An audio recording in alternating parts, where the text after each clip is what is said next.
Good evening. I have already opened 4 tables. So we are ready for action. Tables look pretty decent. The only known regular is this Nermix. And he's sort of tied one multi-tabling a lot, but no other known regulars infesting our tables. So we should have at least a nice start for the system. I'm going to open up 8 or so tables and choose the best ones for here. Oh, what happened here? Sorry. So I'm Kyyberi. This is PokerIMania.com's PLO evening. We're going to play PLO25, and for those that are here for the first time, we have around 2-minute delay for security reasons. So when you are commenting about hands, just say the table 1, 2 on the top, 3, 4 on the bottom. Say what table it is and what was my hand, because then I'm going to open the replayer and find the hand that you want to hear more about. Feel free to comment about the hands, ask about the hands. I'm more than happy to open up hands and discuss, because there's often nothing going on. So if we can create discussion about the hands, it would be great.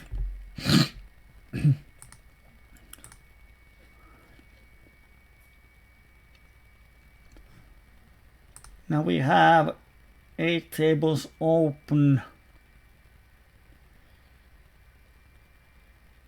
I'm going to keep these 8 and see how they are. There are not that many green players, but hopefully we can find, like this Royal seems to be, or might be, a green one, but we need a bigger sample size.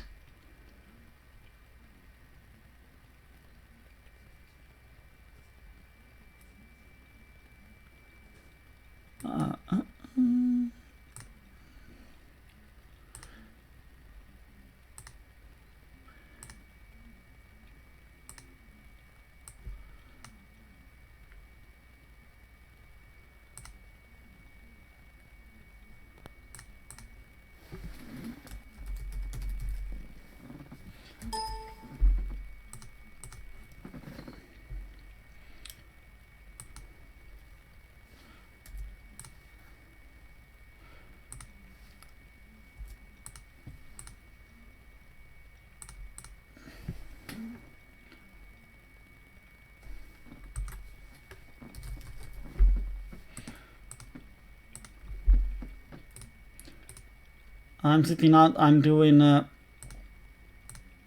yes. Just creating another label for a special occasion. So welcome for those of the new ones. It's really nice to see some new faces every week.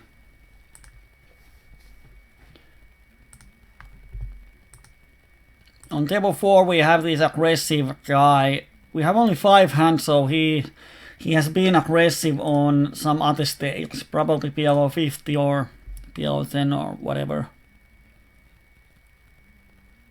So Kuba has already been on these same tables and he has made Sklansky bucks.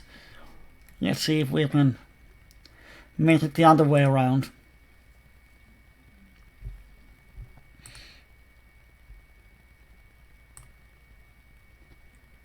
What happened here? We suddenly found ourselves a hand. Wow.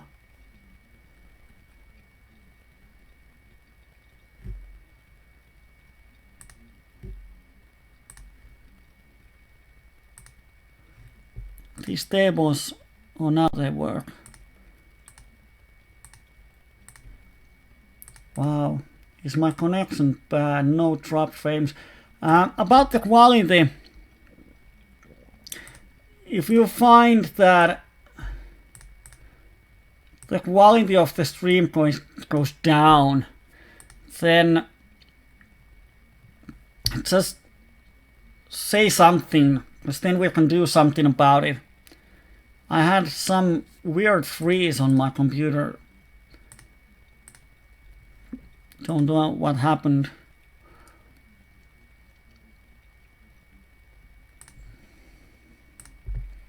So let's see what happens.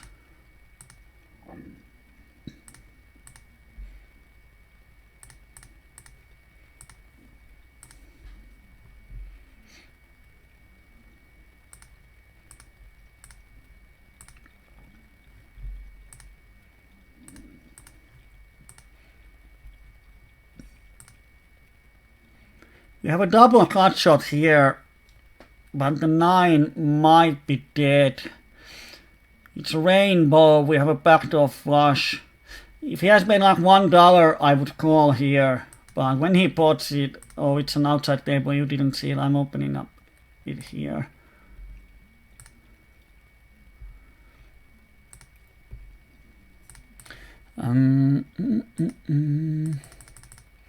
This one. So we open a hand and we flop cut shot, a double cut shot. We could have c-bet, but I chose to check and see if we can get a free river card. This Arduan is sort of passive guy, but he pots it, so he is representing 8-9. And if he had paid like $1, we have a double cut shot and backdoor flush draw. We could have called $1 with implied odds, but I don't think we can call for full pot because we're out of position. So hard to get enough value.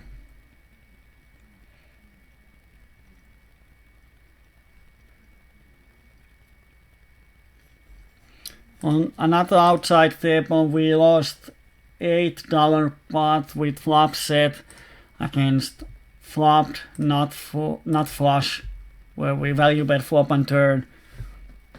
Another river we called his small bet. But it's nice that he didn't raise us. I'm going to change this table to this one.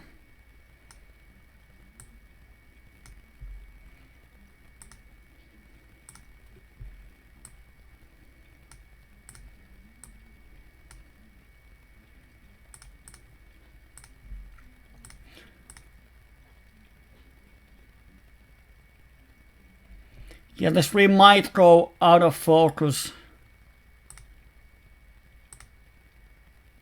There's something funny going on with these tables. Wow.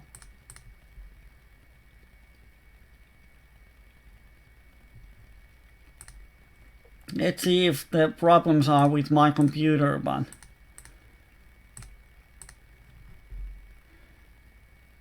it shows fold here when they have called. Wow. Strange.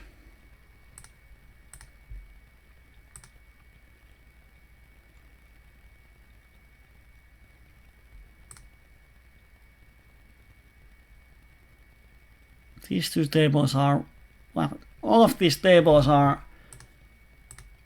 super lucky. I don't know if the problem is with the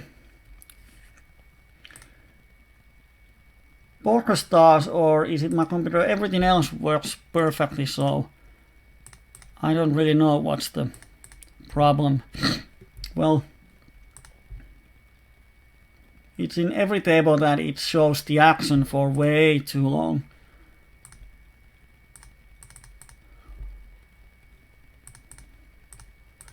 Table 1, the turn complete, Jack 9, but I'm happy to bet fold. I don't want to free cards like if someone has 9-7, so I'm just betting.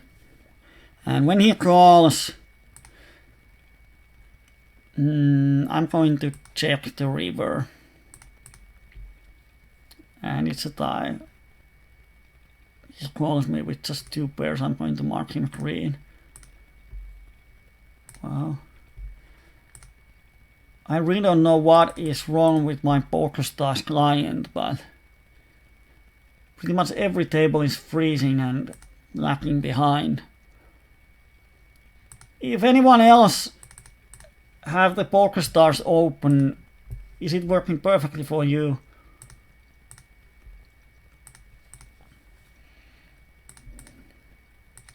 Because for me it isn't.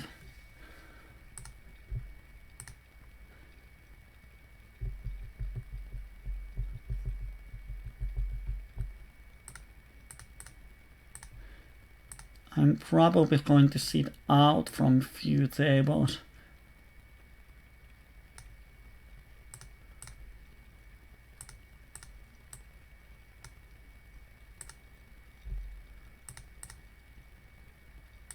Let's see if it changes anything.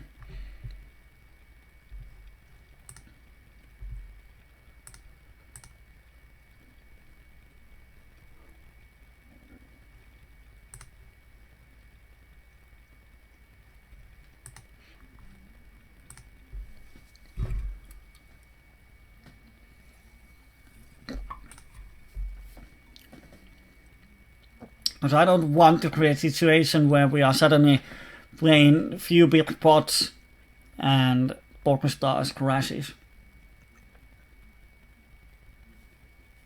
That would suck.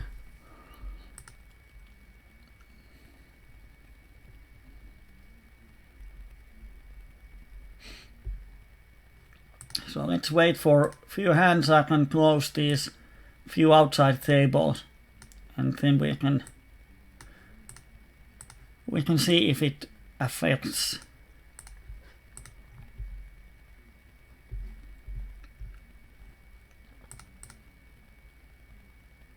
Now at least this table seems to work normally. But they are poor tables anyway, so I'm going to close them.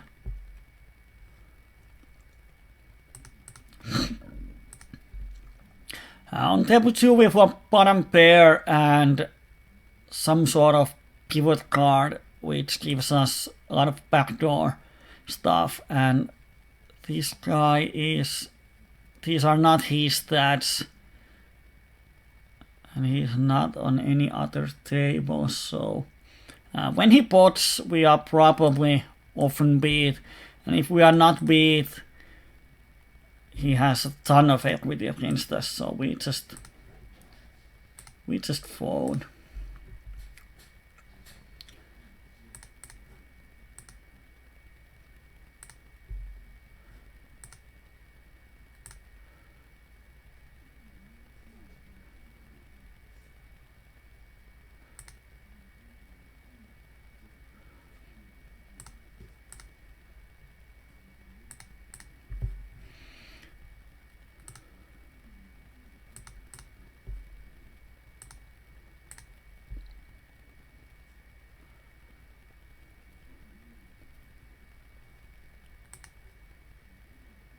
On the outside table we have a nut wrap and flush draw, so I'm going to shove. If he has 4-5 we are in decent shape, and he has only the nut flush draw, but yeah, we split the pot. So he had only nut flush draw and he's overplayed it. He's a Finnish player and that was a bad play in my mind. Because this guy is VPIP 47. So on this flop, I hope, let's see the hand from the beginning. Yeah, he limps from the small blind. And I open, I flop, and he checks, I bet, this guy calls. And he pretty much shoves with only a flush draw, which is sort of a situation that if either one of us goes in, he's never crossing anyone. In a best case scenario, he's flipping, often he's drawing to 20%. So yeah, it's nice. If it's a heads up, but I would like his check raise more. But when it's three-way, it's a bad shove. And now, of course, he has the ace high, but he's dominating me. But we are sort of flipping.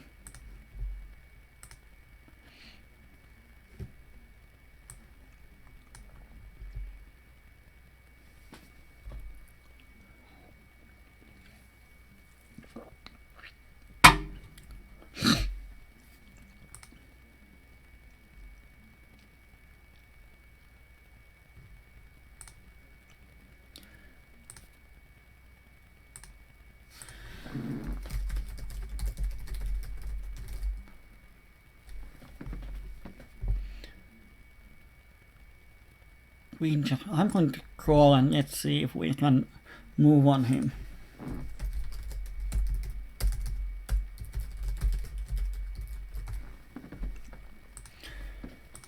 I'm going to call this one and see what he does. Of course, the turn 7 sucks, but I think he's going to bet here often. If he checks, it sucks, because then his range is pretty much over pairs and strong hands. I don't think he's ever checking if he doesn't have a hand, because this is a great card to barrel. If he has bet like $2, I would have raised him smallish. But now when he checks, I don't think he's ever check folding on this turn. He has equity, so I'm going to check back. And now if he checks, I'm going to bet the river, because I can represent the straight. Of course, if he calls me with overpair, it kinda sucks, but I think we have a lot of folding equity, and he snap folds. So we used our position. He never has a strong hand on the river, which gives us a lot more folding equity than if we were out of position.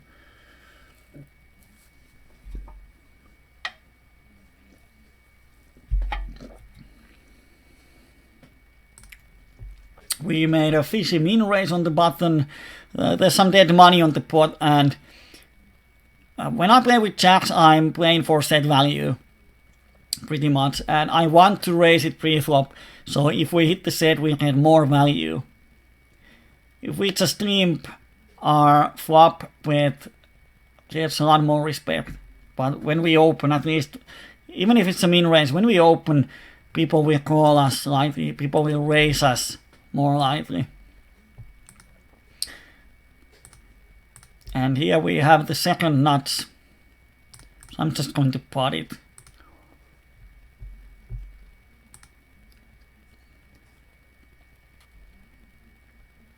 And see if someone calls me. It's a small pot that people like to call with flush draws here. It's only $1.77.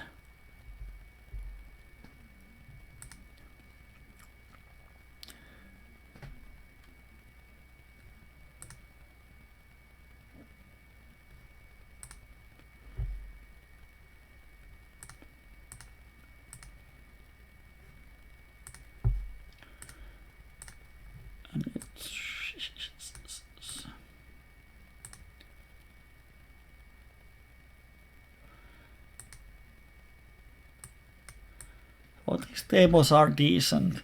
So let's see what we have here. Rolando is VPIP 47 so far, might be our friend. On the outside table we have VPIP 55 guy, he's our friend. We have VPIP 48, he's our friend.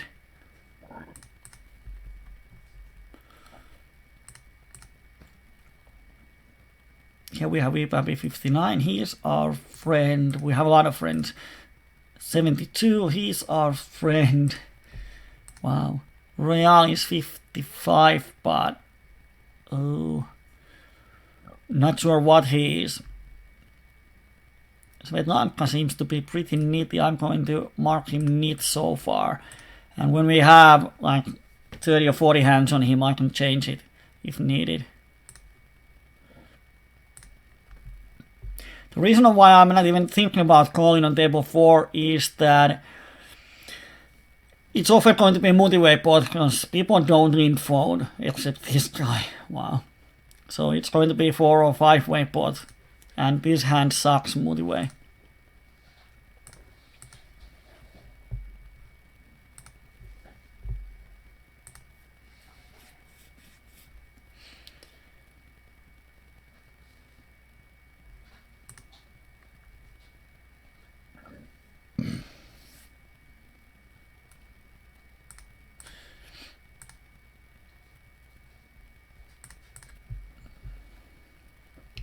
Well, we have the nut blockers. I don't think he ever has a straight, so I'm going to bluff him on the river to make him fold 2 pairs type of hands. And it's working. Woo! We won a hand. Woo!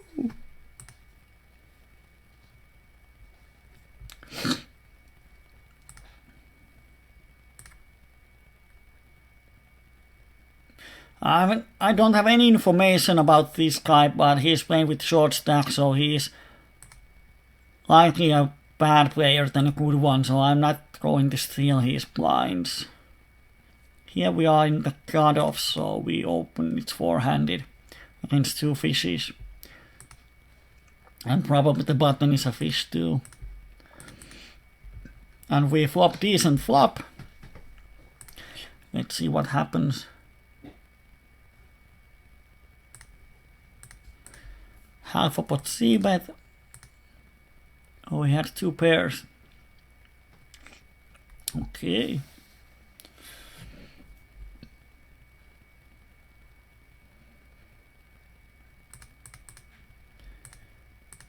Trying to bet 125 here, but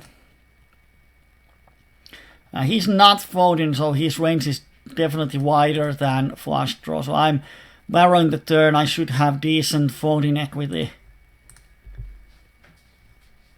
So now the question is, do we barrel the river? I think he has a lot more than flushes, and he calls with the set of 8. Wow. Yeah, he didn't fold. I'm going to make a note.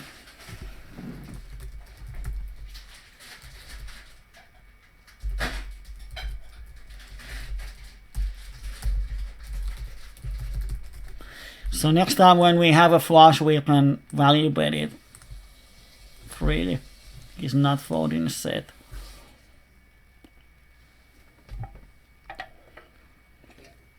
The reason why I bet the river is that this type of player, like he has ace 8, he's probably calling the turn because he can hit full house, but on the river he folds.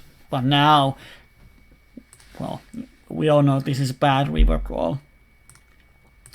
Even the straight cut there. And number 1, we draw to a set and we hit it. Alpha is a shorty, so we can get the money in against him. But I'm going to check here, and if and when he bets, he checks. Oh man, I hate it, and he min bets. I'm going to min raise him. Let's see what he does.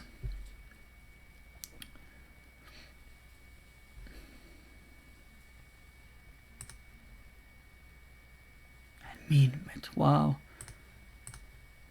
I'm just going to call. Can't see what can I get value out of. And he shoves.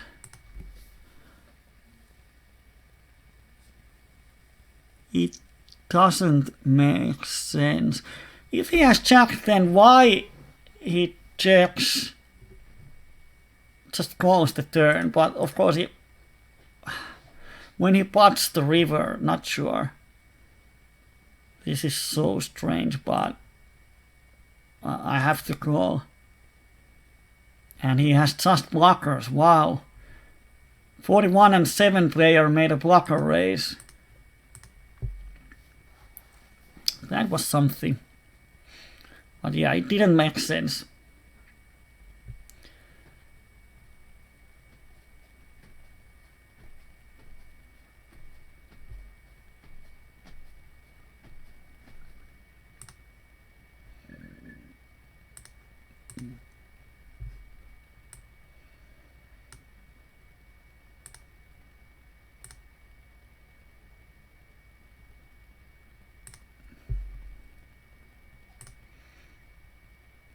Opening one more table.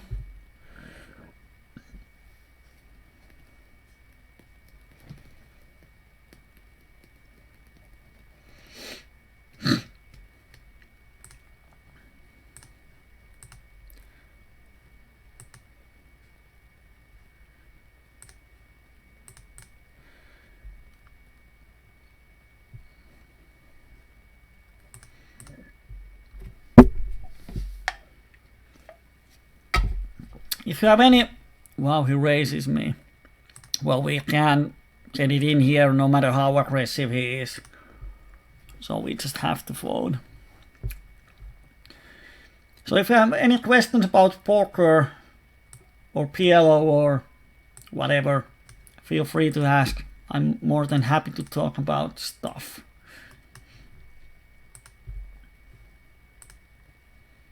So this guy seems to be pretty aggressive, opened half of the hands. I'm going to mark him as an aggressive one. So this table is far from good. We have one fish, one nit, and we are in the middle of two aggressive players.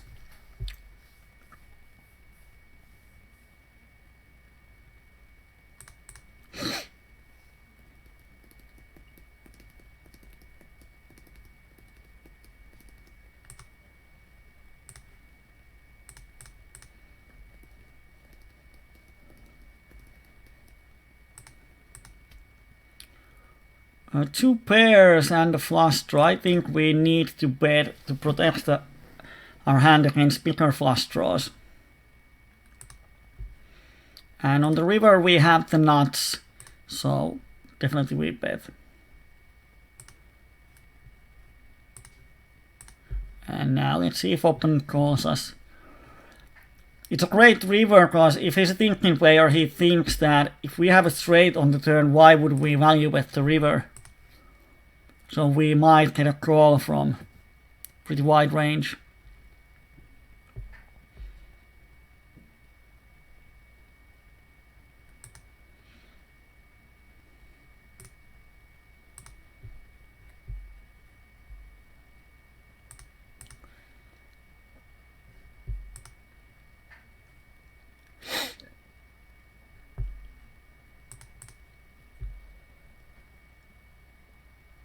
But as we see, we have a lot of green players on the tables, which is great. Now all we have to do is win some pots.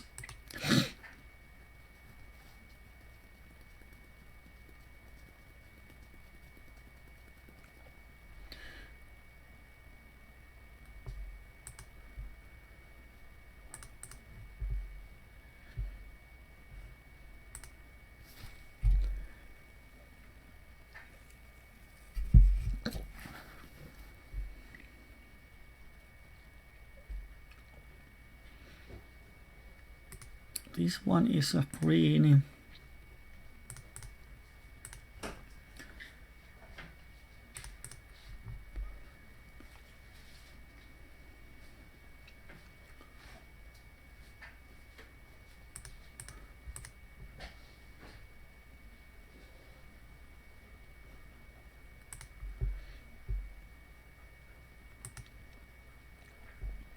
Top 2 on table 1.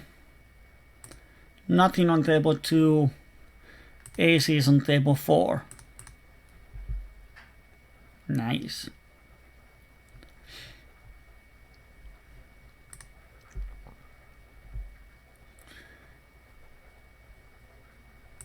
And now we actually have something on table 2. No one bets the flop, so I don't think there's a lot of aces in their range.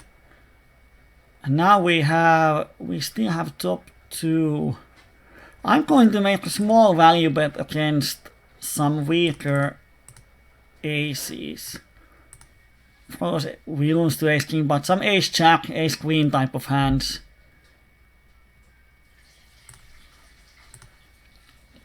Might give a small value.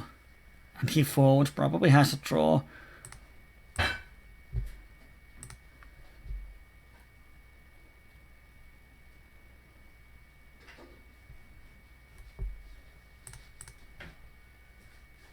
We have a backdoor flush draw. He's a tied player. I'm going to call here. Of course, we're out of position, which sucks.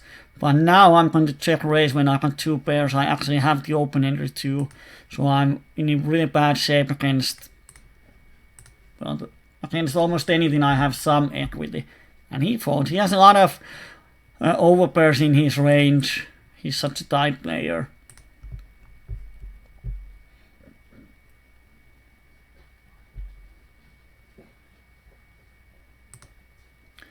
And against this 20 and 0, I'm value betting the turn. It's a thin value bet, but he has a lot of draws.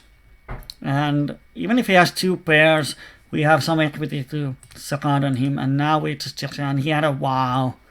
He had a top set and a flush draw, and he just calls the turn. That is some scary shit.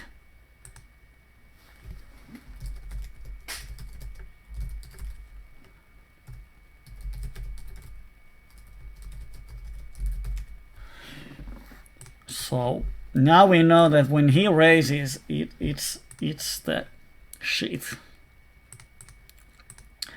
Wow. Wow, wow, wow.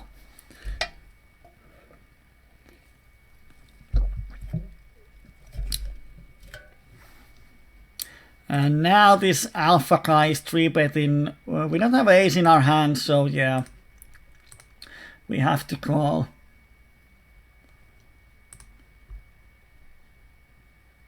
And then we flop the wrap, so I'm calling, and I want this guy to come along. And he does. And then the board pairs.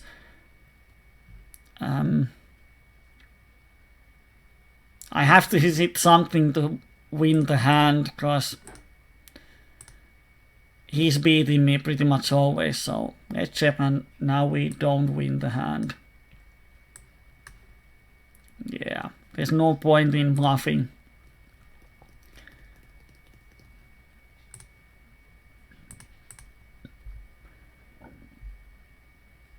Here he can't have aces with not flush draw, so we are, unless he pots, we are raising on this board.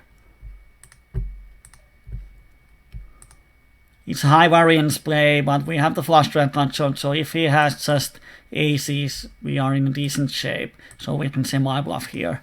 Of course, this calling station can ruin our plans.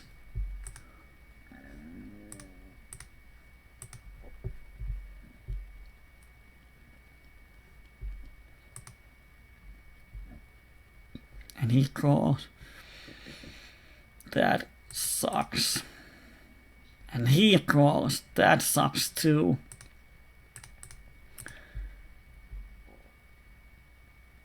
Do we have folding equity? I think we should have. At least against this guy. And we do, and he has full house. PLO is an easy game.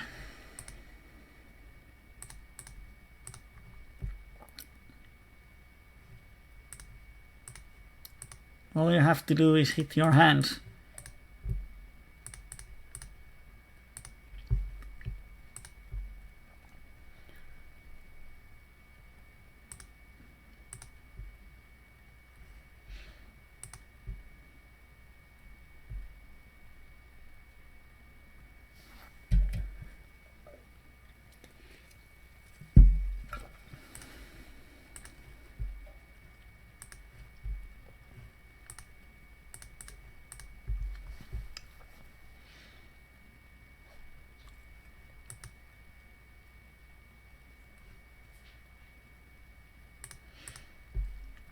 So now we just wait for the next big hand. It might be here on table 2.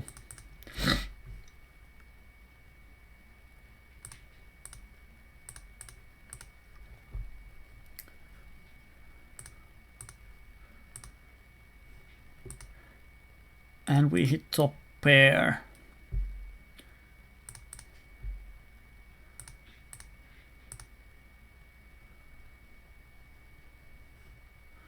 And no action.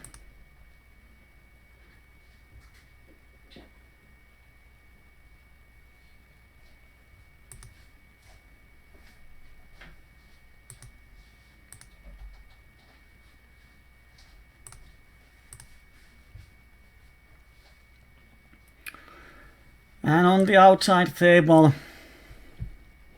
we have the top 2 on the turn. He has smaller 2% flush draw, and we lose the hand. $30. Sucks, nothing we can do about it. So hasn't been going our way. We have lost quite a few big pots so far. But let's see. Hopefully our luck turns out in the end.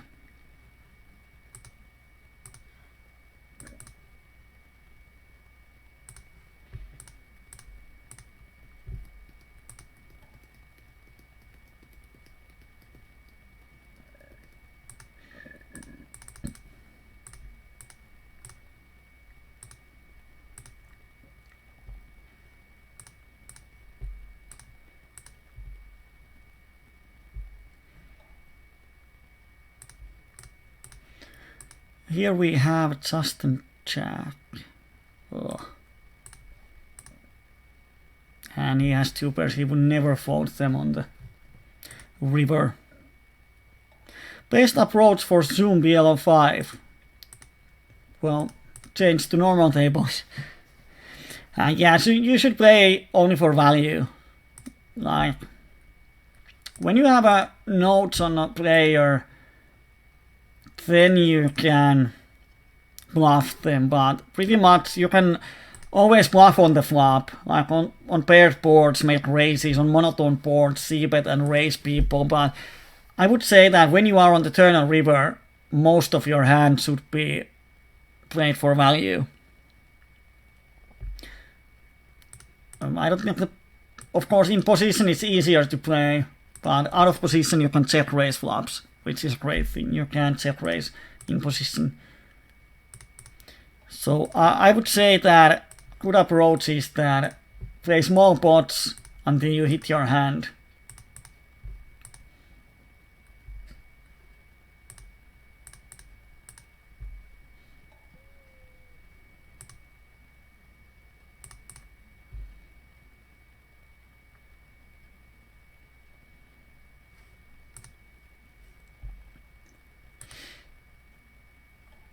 Especially don't bluff on rivers unless you know something about your opponent, but against unknowns, don't triple barrel. You are not going to make money by triple barreling.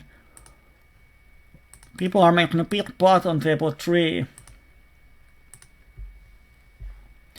And 1 aces, 1 kings, and 1 rundown, and of course kings win the pot. Wow. There's a fun game. Sometimes the worse you play, the better you win.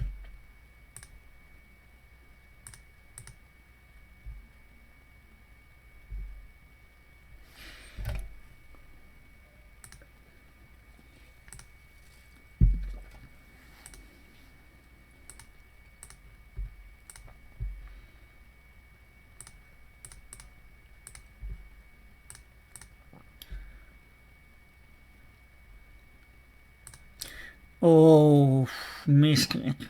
I was supposed to bet, but oh, he had a trips, wouldn't have folded it. So this time the misclick saved us money.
So, as for PLO, the thumb rule is play for value.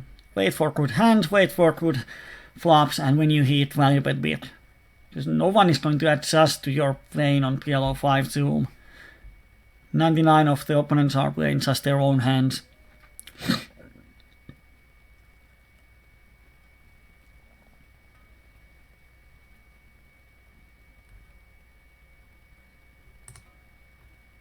Oh, against Finnish player we have aces, so let's see if he wants to take the flip.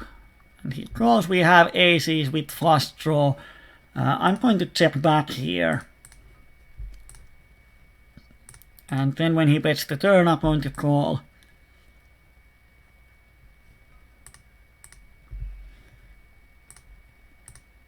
And then on the river, it kinda sucks. Wow. Could he be bluffing?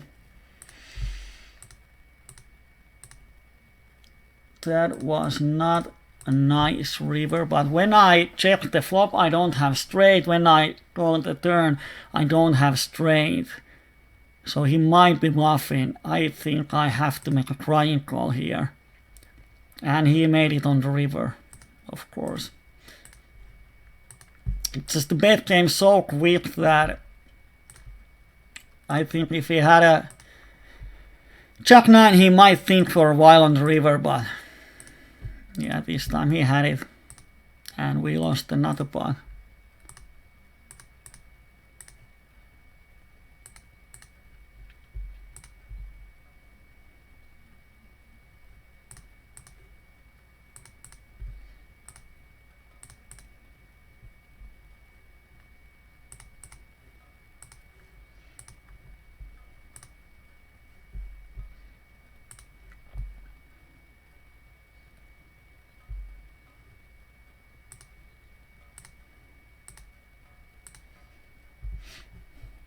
Table 3, we have the jack flush, so we are just calling pretty much 3 streets, and when he checks the river, we value bet and get value from worse hand.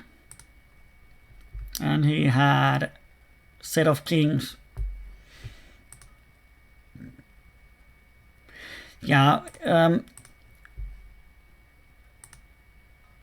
when you are playing PLO5, it's sometimes good, especially in Zoom, you get huge database pretty quickly.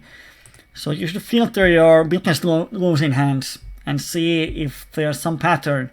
Like most players, when you filter all their river calls, they suddenly see that their river calling efficiency is pretty bad, because they are just, they don't think people are bluffing. And another comment is just this, that people are bluffing on the river a lot. If player calls the turn, he's more often than not, he's going to call the river. Of course, if he has a draw, he's going to fold. But I wouldn't bluff a calling station without a made hand. So as long as you're value betting, it's all good. On table 2, we are going to have a big pot. And we totally missed the flop, so nothing we can do, and we have to fold another hand.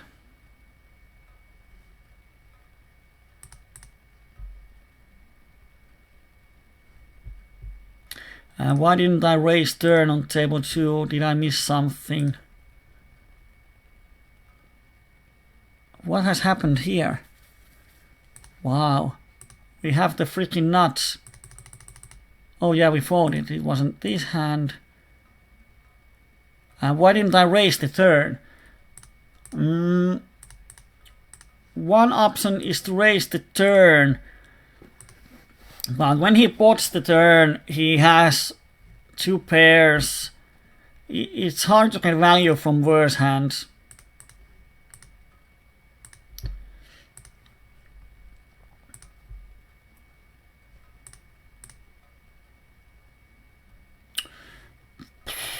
This one fish is just owning me. Here, he calls the flop.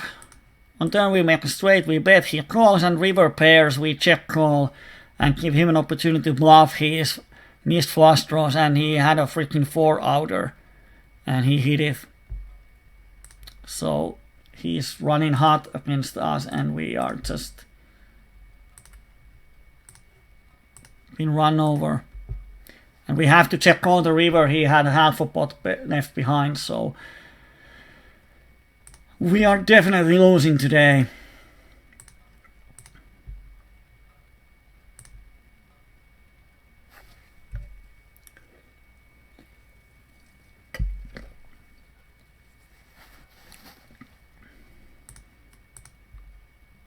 And the thing is that he's aggressive finish. He knows that I'm 3-betting a ton there. So he might be bluffing because when where's the hand? When I just call the flop, I check the flop and I call the turn, it's so obvious that I don't have a straight. So yeah, my top of my range is aces with flush draw. And he might think that even that I'm betting here. So if he's as aggressive as I thought he was, he might make a desperation bluff on the river if he has something like 6-9-7 with hearts. If he thinks that if he checks, he's losing. If he doesn't have anything.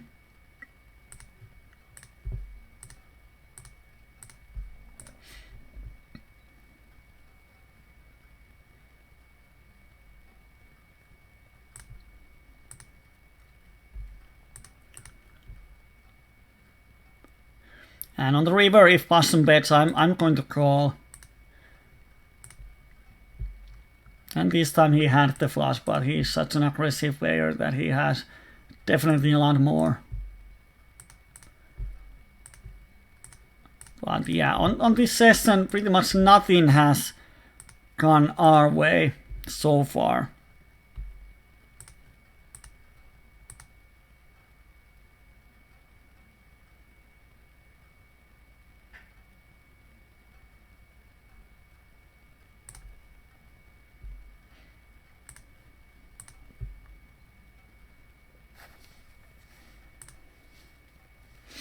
And then we lose another big board against aggressive player with the trips against flops said that he just calls on the flop and donks on the turn, which doesn't make any sense, but I'm going to make a note out of that line.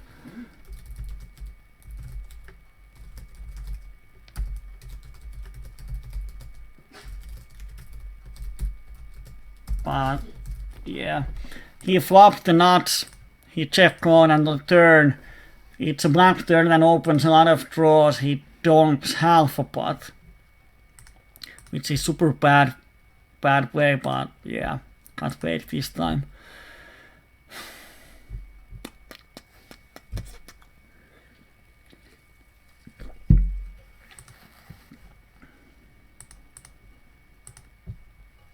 On the aces hand, this guy's finish is almost his first hand on the table.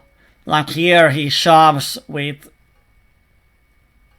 well, he had one pair and cut shot, and he shoves against aces.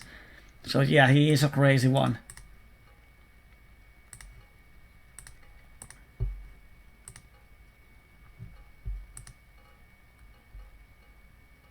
Here on the outside table, the guy who won against me, VPIP 75 with 400 BP stack. PLO is easy.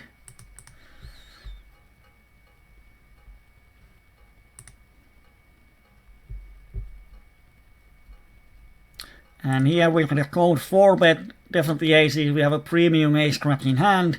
We call, we flop the flush, we check call the flop. And hope he doesn't have the nut flush. And he doesn't, so he's drawing almost dead. Now he's drawing dead. So woo, we won one pot. Woo, it's party time.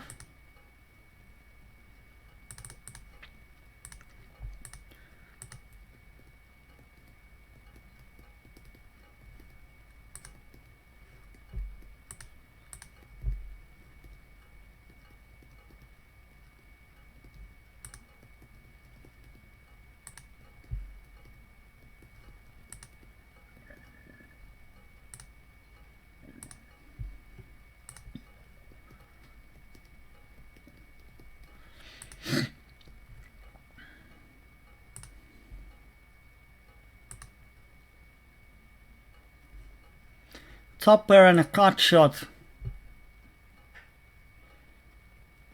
It's a crappy hand, could have been fold pre-flop, but has some potential.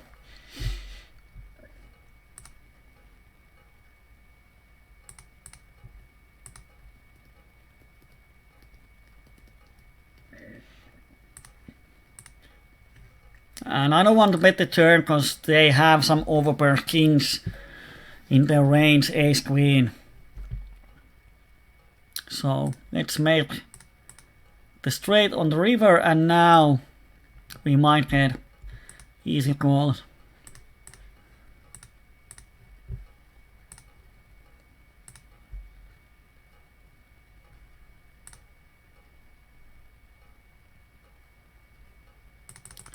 I'm going to bluff this one because it's such a weak bet. He shouldn't have the straight.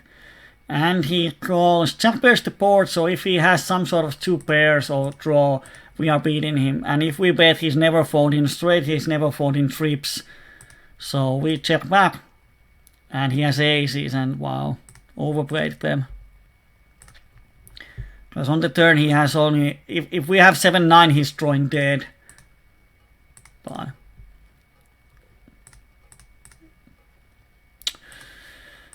wow. People are making some really thin call downs. And I don't think he would have folded the river when he calls the turn. Because he definitely doesn't believe I have the straight.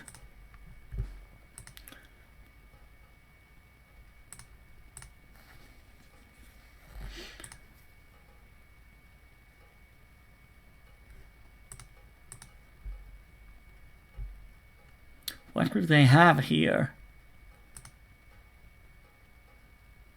H7, yeah, and wow, this guy's a huge calling station. Double cut shot here, we are going to call.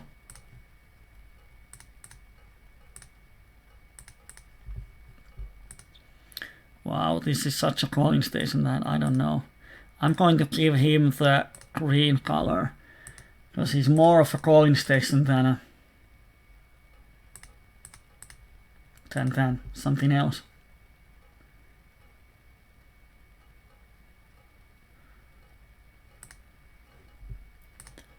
We have a double cut shot. Again, 460, we are going to hit it like 1 out of 6 times. So to call this, we have to win like $30. So even if we get his stack, it's going to be so close. And we actually have triple cutter, kings, 9s, and 6. Well, ooh, that might change. Too tight spot to calculate it. And we can't represent the backdoor straight, so we have to give up.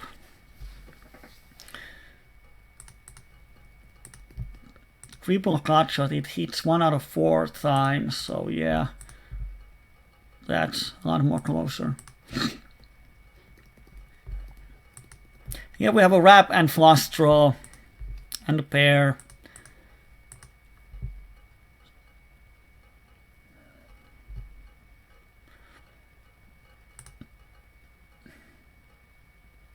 I'm going to check back and let him bluff the river. I don't think I get any value from worst hands, but if he bluffs the river, I can get something. And if he raises, I'm actually going to call. And he has just 2 pairs.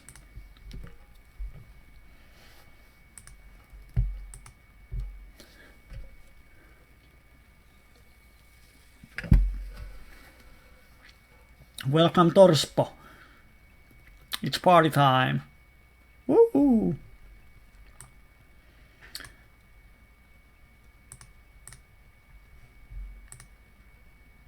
Table 4. What do we have? We need. Yeah, we are changing that table.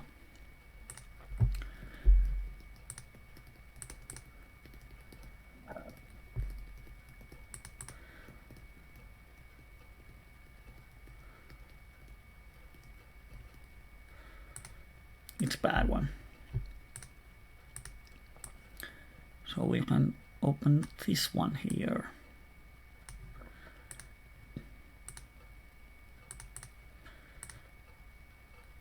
Doomstar, let's call.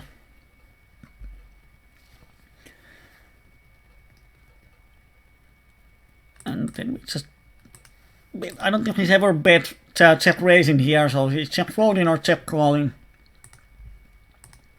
A lot of times. I'm going to call here. We have the nuts, of course. If the turn pairs, it really sucks. But now good thing happens, he raises us, so we can think for why, think for... Oh, we don't have the nuts. Wow. What a mislook. I thought that we have the nuts raid. Oof. That was pretty close that I don't shove myself with the cut shot. Wow. Wow. I don't know how I could misread the board that bad.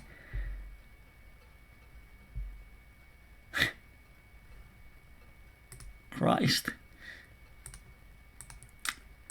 Well, it's good I didn't raise him. That would suck.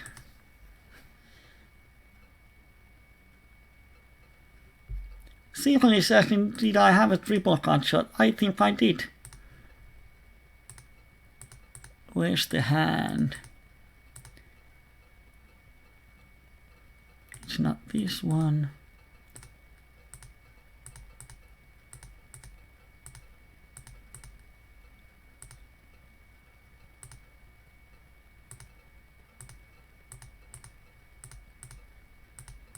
We have lost the hand. It was in table 3. Oh, we closed the table. Of course, we are not going to see it.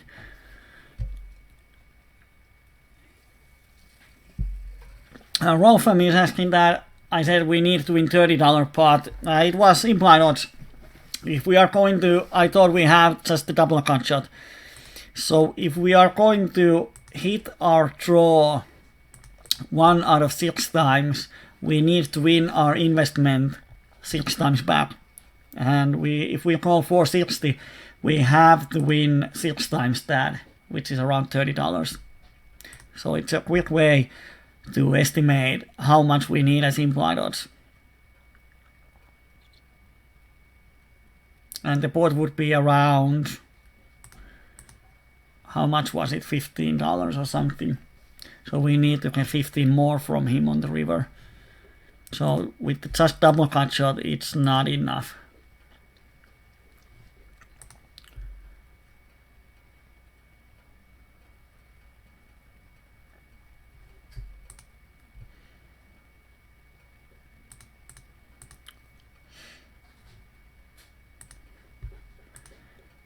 Top pair, flush draw, backdoor flush draw, definitely see, but he hasn't raised a single time so far.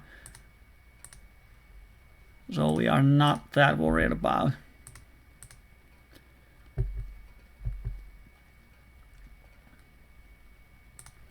So in PLO, you have to understand implied odds and how do you calculate. Because more often than not, you don't get straight odds for your draw. Like if opponent bots, it's hard to have a draw that is over 33%. And when you know how much you need implied odds, then you can make good decisions on table.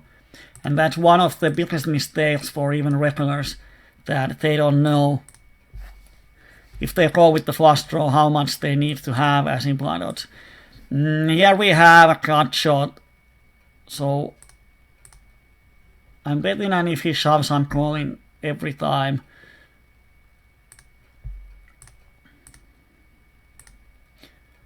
Oh, we have top pair, should have bet here. Well, we can bet the turn. Do you guys know what? I'm sorry, but I have to pee. It's the second time in... What the crap? This guy dunks the river, and he has been just owning me so far on this river spot, so I'm going to fold. no matter how thin he represents, he has been just having the nuts on the river all the time.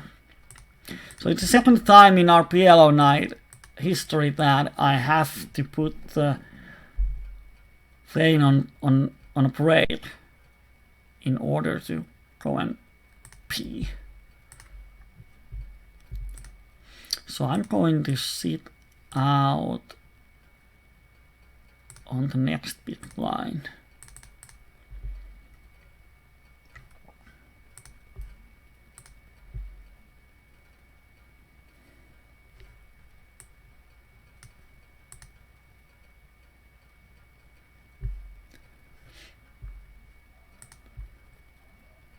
On table 3, we have an interesting spot and we kind of missed the flop, but neither one of them is super aggressive.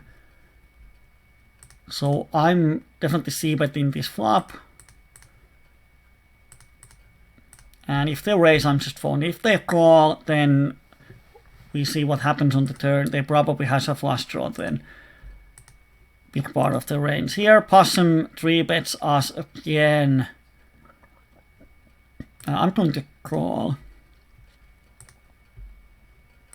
And we totally missed the flop, so we can't even raise as a bluff, but he gives us free turn.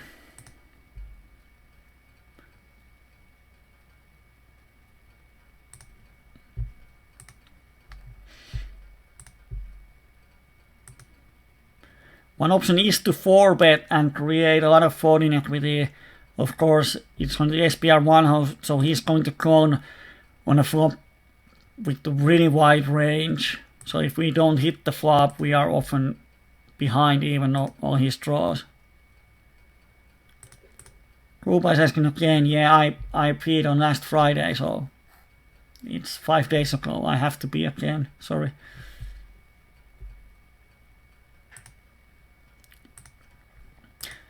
I forgot to take the lead before the coaching, so this is what happens. Why don't I the reason why I bet smaller is to create some idea that he might have folding equity if he shoves a relatively weaker hand. Yeah, of course I could have potted it to maximize the folding equity, but if he has just a flush draw, I want him to sort of shove. So I bet slightly more smaller. It's just the idea that he might shove with wider range than he might shove if I pot. If I pot, I'm never folding, so he shouldn't shove any semi-bluffs. But when I bet smaller, he might semi-bluff me. Come on, let's put this table on a break.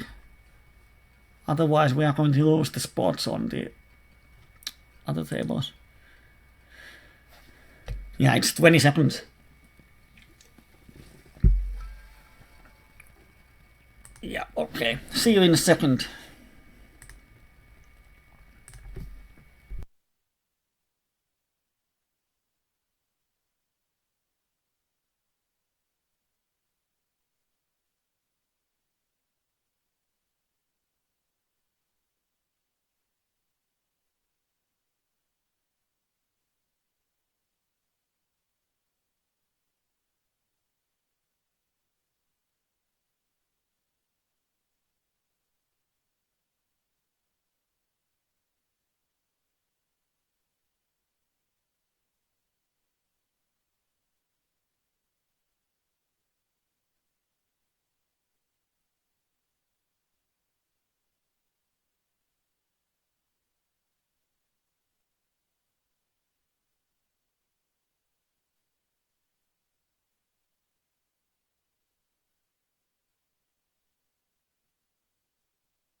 And we are back. It's a well, I don't know if I should tell this, but I have had this sort of problem for a long time. It's so strange that when I'm playing in the coachings, when I open the tables, nothing happens. But when I'm playing my own games, really often, like almost every time, when I open the tables and get a spot in the tables, like when I get all the games started, I have to go to the bathroom for the big thing. I have to take a shit.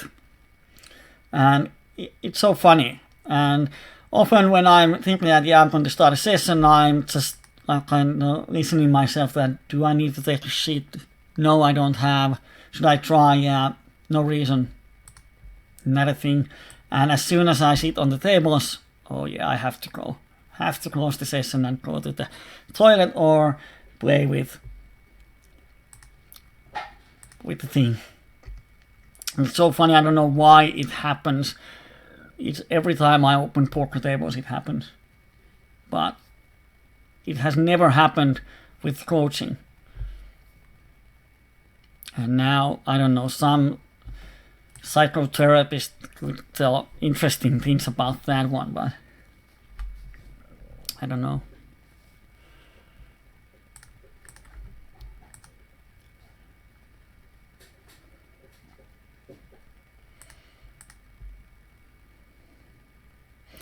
This table 4 is actually pretty bad. We have this one fish here, but everyone else is just regulars. So let's see if we can find a better one. Without. That's decent.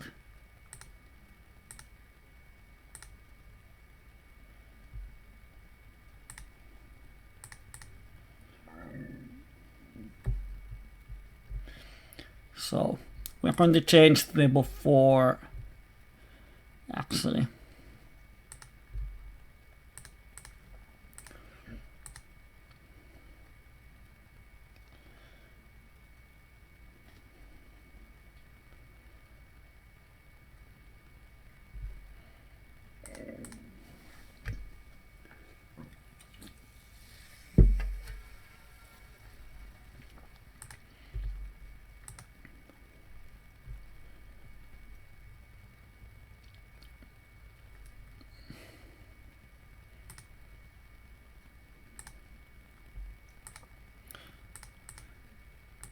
And table 1 is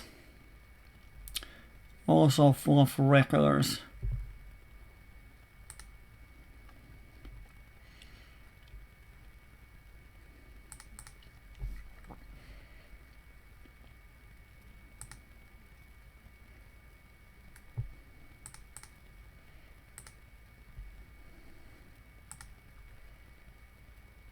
I'm going to value bet the turn here with my top pair. And he folds, which is a great result.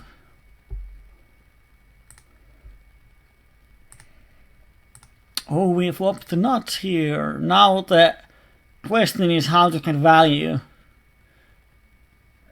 And we just have to bet the turn and hope someone calls us. And no action happens.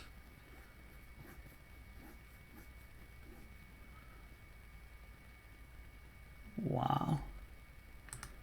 Look at this hand. Other one flops the top set, other one flops the flush, and he doesn't value bet at any point. Oh, it almost makes me angry. He limps with aces. Wow, have to make a note out of that one.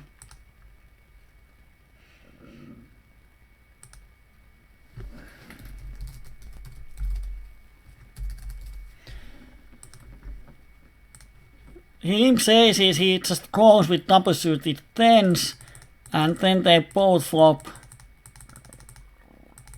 Wow, and oh dear. Oh dear, I'm out of words.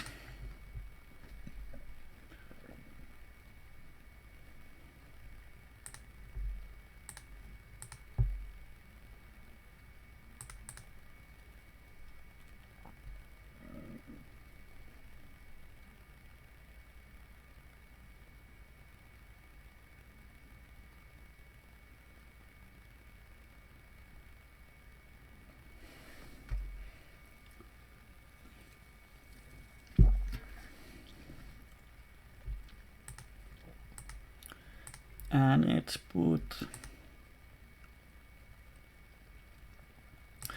take this one.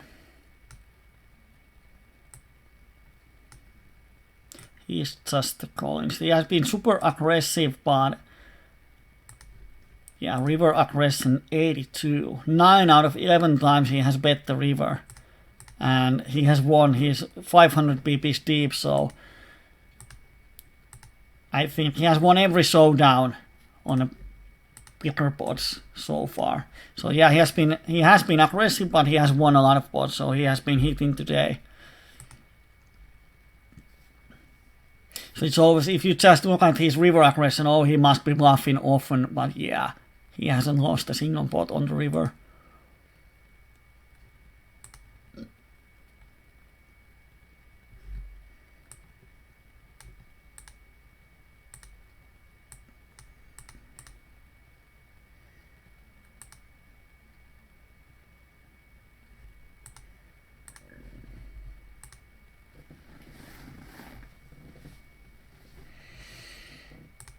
Now we just wait.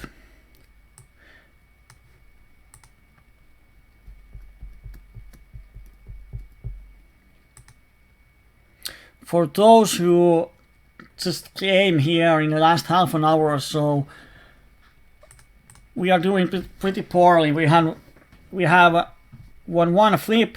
Actually, we split the pot on one flip. We won one pot with the nuts, and then we have lost every other pot.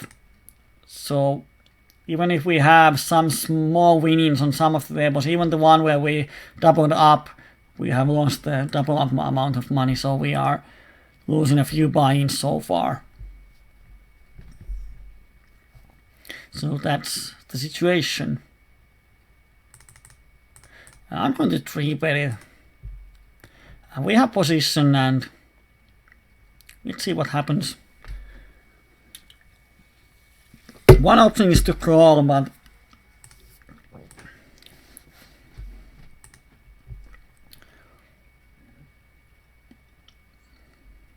let's create a multi-way pot and see if we hit something. And he open folds, and it's a board where we get it in. Against two pairs we are slightly ahead actually, because we have the bottom pair. We have a couple more outs, and against draws we are flipping our head. And even against set we have 11 outs.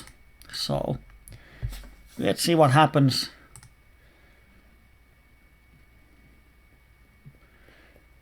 And then we make the nuts.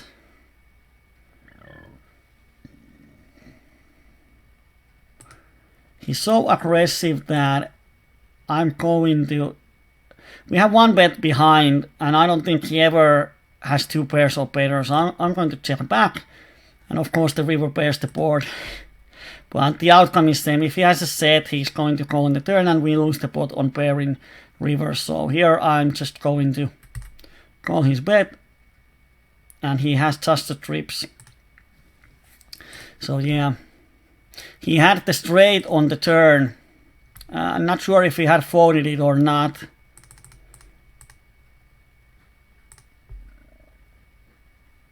We don't know. Here we flop the pair and a wrap, and it's good enough in 3-bet pot. Of course we are slightly deep, but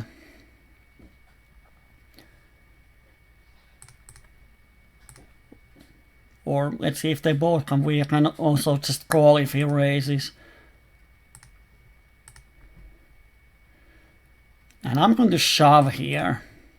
Make him fold some weak 10 or overpair, or... And he folds, which is really strange. He shouldn't have that much hands that he calls the turn against 3-bet. And then folds on the turn when he has less than pot behind. But yeah, people make bad plays. We're not sure. Well, he folds 90%. Not sure if he's green or yellow.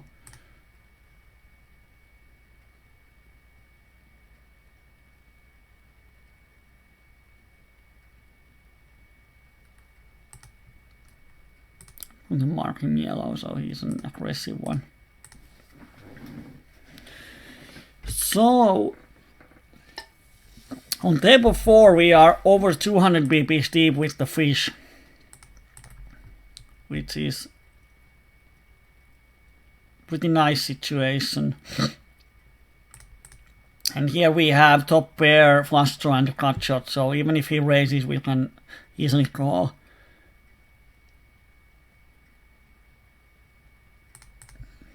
And the river doesn't really change anything. So I'm going to bet and think that he might fold on the 2 pair type of hands, because his one at showdown is 86. It was 100 before the last hand. So he's probably getting into showdown with a really strong range. So if he has 2 pairs, he might fold them on the river. And here the fish calls the flop, so I'm just giving up. And he had kings. He would not have folded them.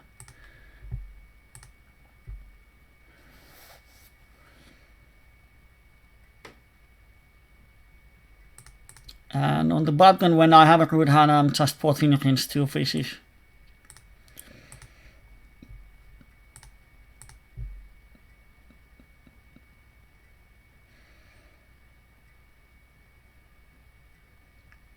And we flop a perfect flop. 13 out of wrap to the nuts with the nut flush draw. We are ahead of set, and we are so deep that I'm raising. If he raises, I'm sure that he has a set.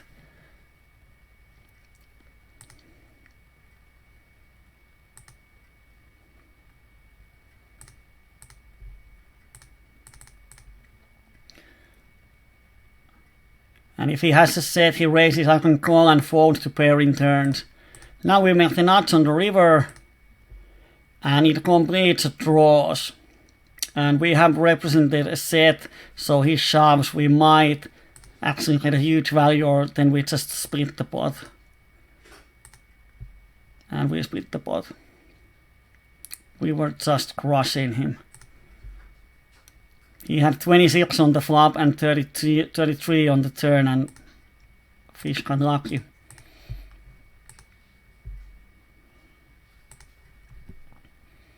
Damn. That was just the situation that we are looking for when playing 200 BPs deep.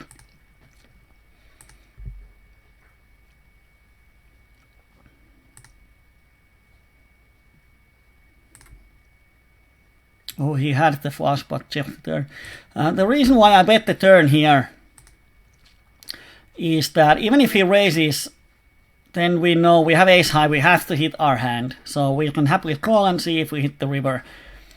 And when he calls, like this turn, if he has missed flush draw, he might bluff. He bluffed earlier with his trips, it's a bluff. Or if he has Queen 8, 7, 8, he might shove the river, he thinks we have a set, so he value bets his smaller straight draws. But if we check the turn and on the river he bets, we raise, he might even fold some of those. So when we check, bet the turn, we get a lot more value on the river if we make our hands. And if the river pairs the board, then we can get a great price for our bluff and force him fold, because we have only ace high.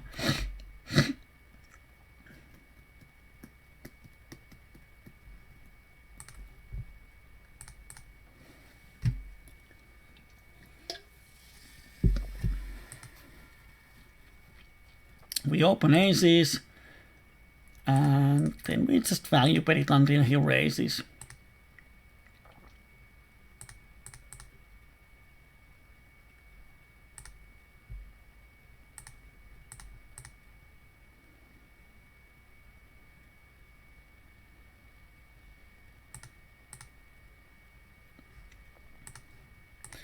What in earth? Wow, triple kings. Solid ranges. limp call with triple kings. That's one sure way of losing money.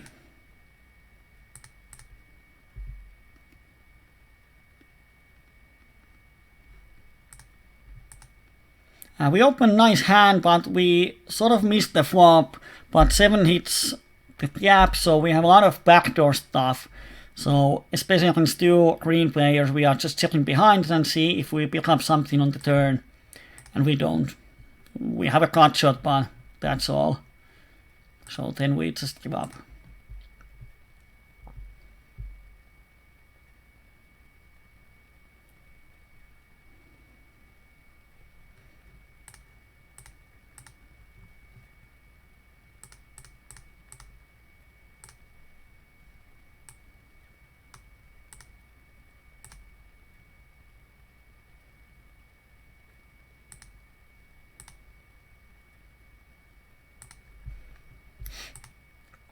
And we have over half an hour left, so let's see if our tide is turning.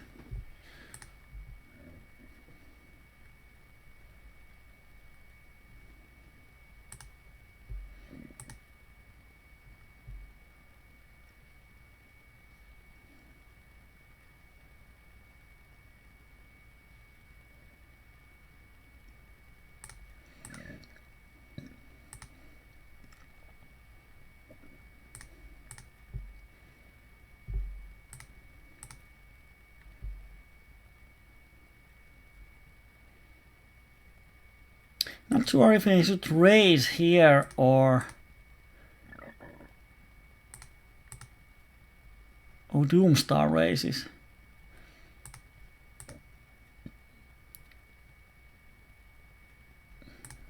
Well, I'm just giving up.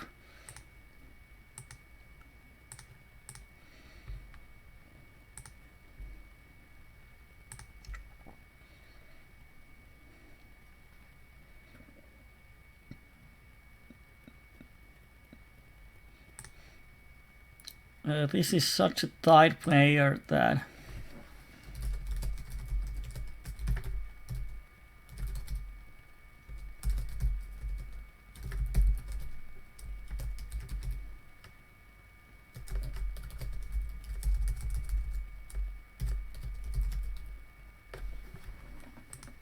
shock the world is so tight.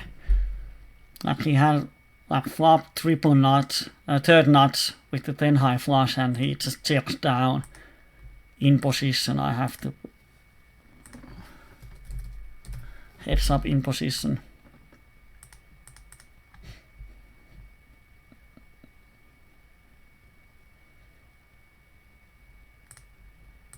We are check calling the river, and he's not bluffing the river.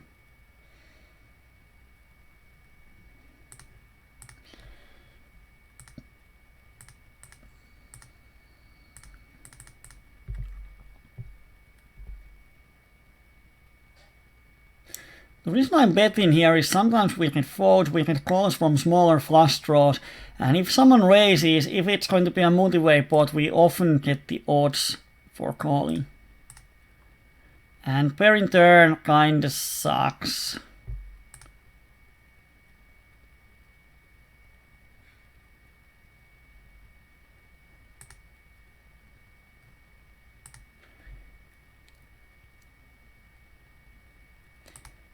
Wow.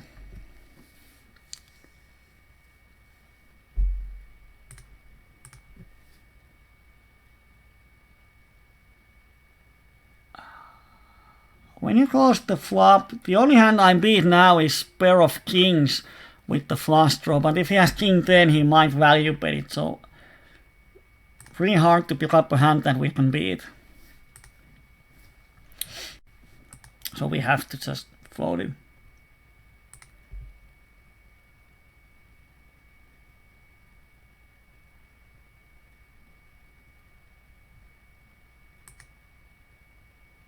What the hell happened here?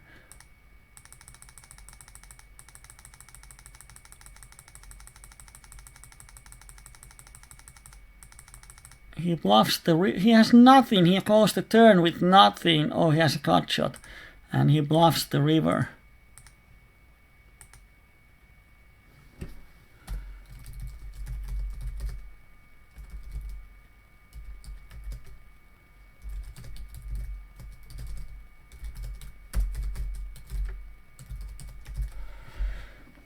And he opened pretty much total air, which is strange. It's so funny that someone who has pre-flop raise of 22, you might think he has a solid range, but then they have this all kind of garbage in their range, which is super strange. But you never know. These type of players don't think. If they feel the hand is good, they're going to open it. Table 1, there's going to be a big over, big 4-way, 3-way all in. And the Finnish regular had a big wrap, and he won the pot. There's like Kyyberi had only a weak pair, and Doomstar had set. So yeah, pretty standard.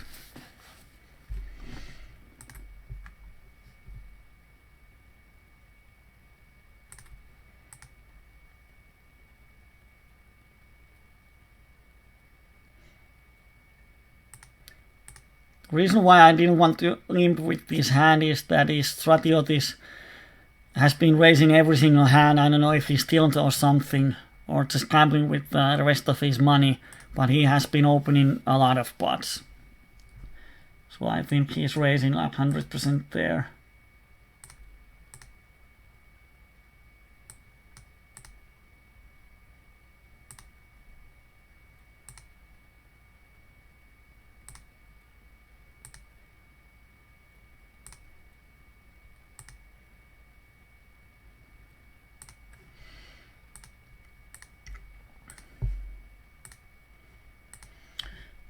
I'm in a waiting list for a few tables. Just waiting for a spot to open. We don't have any outside tables.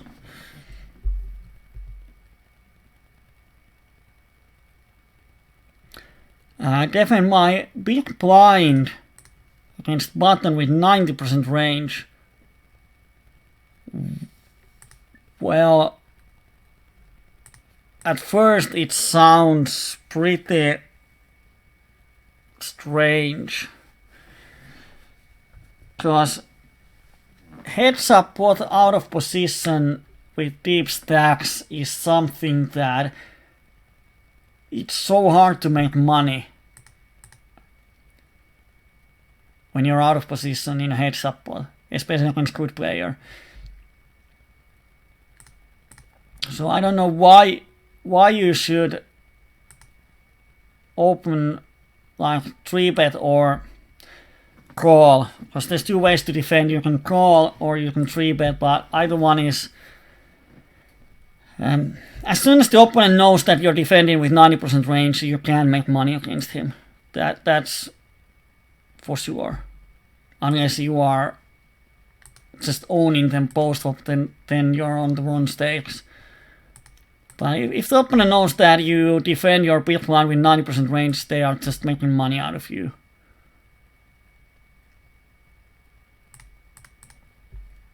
So I don't think, especially at micros, you shouldn't do that.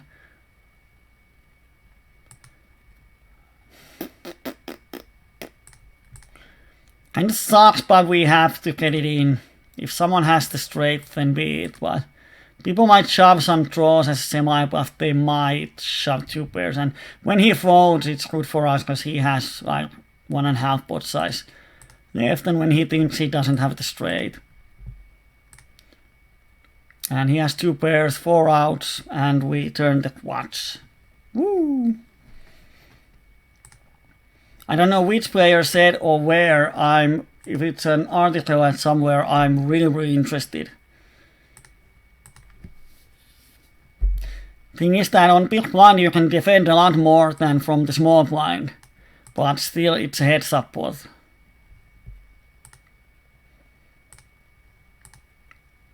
So if you have a reach on your opponent and he's a sort of straightforward player, like level, I don't know if it's level 2 thinker, but the normal, not so good regular, then at first you can defend with wide range and just make him folded on. But if he's using HUD and he has any stats on that scenario and he sees that, yeah, you don't fold big blinds to button open, then he just has to adjust so little and you are not going to make money.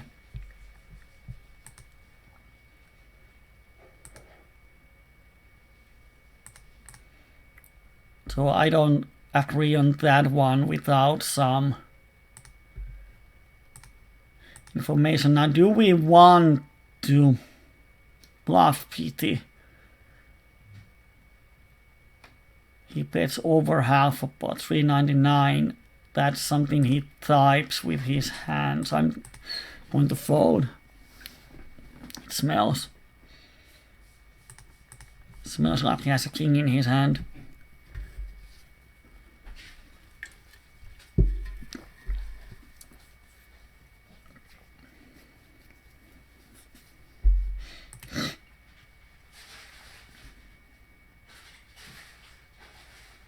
So if US Pro has any reference who said it and where, I would be really interested to see what is the thing with that.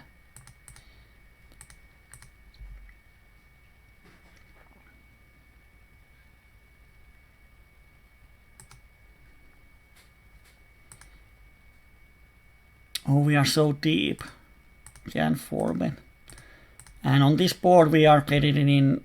We are pretty much only afraid of the aces with hearts. And the thing is that he can't raise with the bluff there. Because if he has total bluff, he's risking a lot of money. He has a lot of folding equity, and on this board we can so easily have a straight or some kind of set 2 pair with the flush draw that we are not folding, or so not sure why he didn't see bet it. And here he 3-bets again.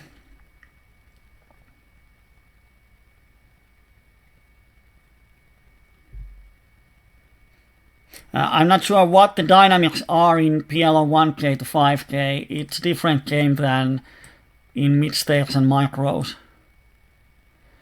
Yeah, odd odds plays pretty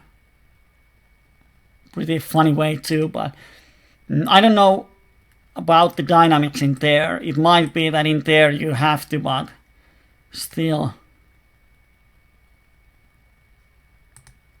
It's straight. It's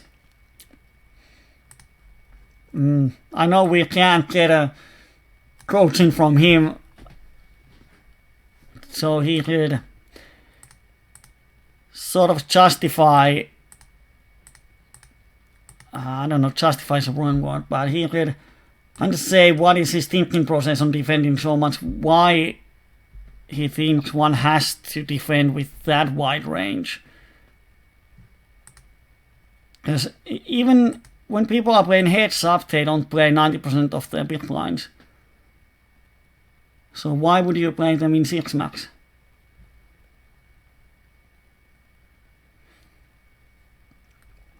So US Pro, you don't have to tell the name, but if you can extract some information out of him and post it to forums, I would be really interesting to hear. Because it's definitely something that is out of the box. Wow, we have the pair and not flush draw here. Is it enough to value bet? Oh, well, he bets, so we draw. Easy game. And we don't hit the river. We have one blocker. Do we have folding equity?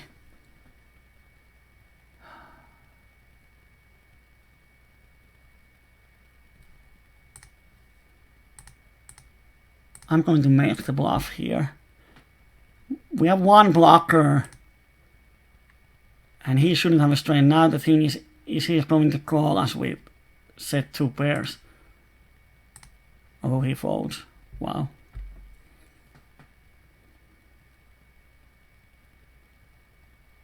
Yeah, it definitely depends on the dynamics, and there are opponents that you do it, there are some dynamics, but as a default play it sounds really...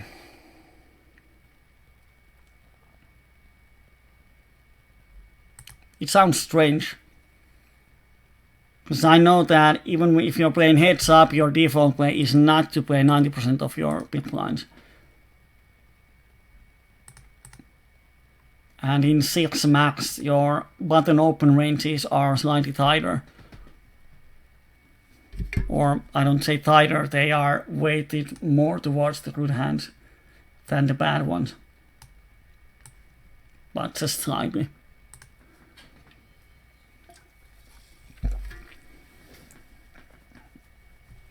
Two plus two podcast, do you have the link to it? Yeah, Sosen or Dodson might do it, but they are not your average PLO 1K players. That's for sure.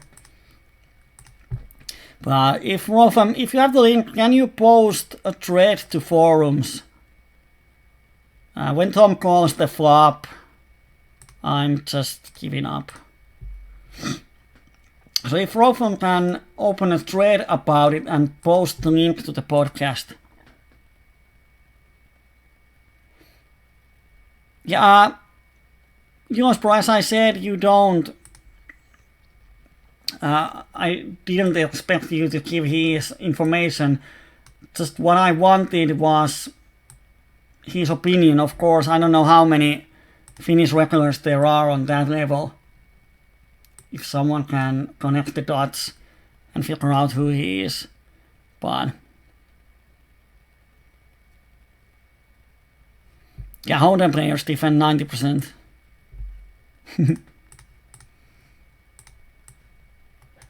But 90% is everything but the absolute garbage, like triple hands. When you have like deuce, deuce, deuce, 9. When you take out all the triple garbage, then you have a 90% range. So it's really wide. And then before we are deep, we have aces. I don't want to 3-bet and turn my hand face up.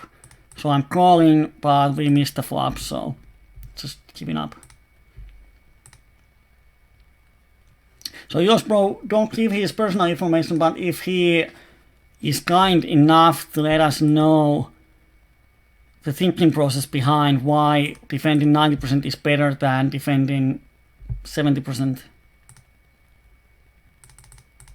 I'm raising this guy, he's donking 21%.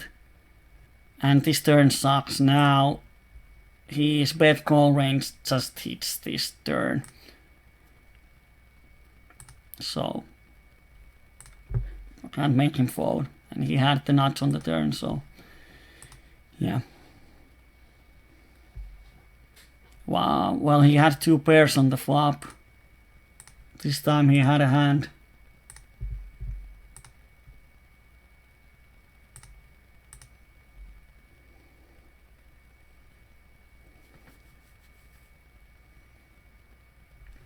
Yeah, activities run so close, but in a heads up, but the position is so powerful.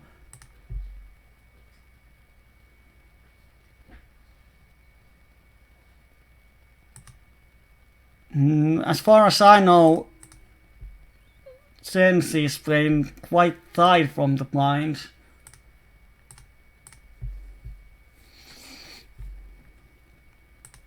Not sure. Of course, everything I have seen from Sense is short stacking plays, so not sure. But yeah, it's definitely interesting.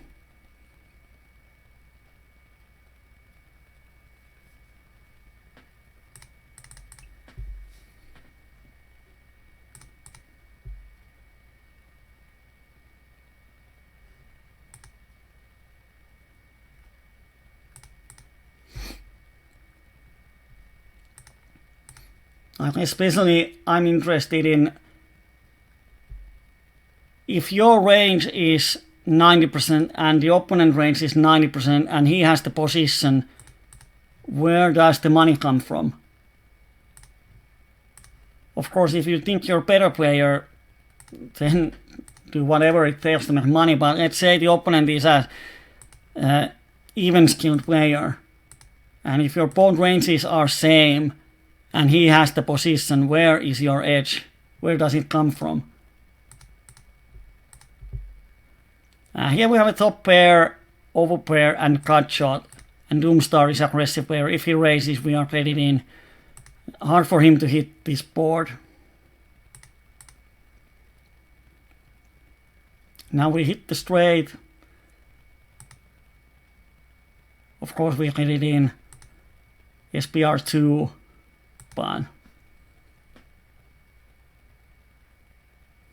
well, yeah, if his thinking process is defending 9% makes more money, then he has to be able to answer why it makes more money. And that's what I'm interested in.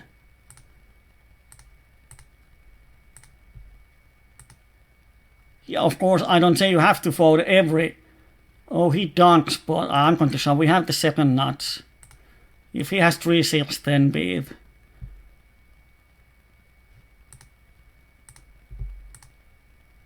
And he has deuce-6 and a flush draw, and he makes the flush.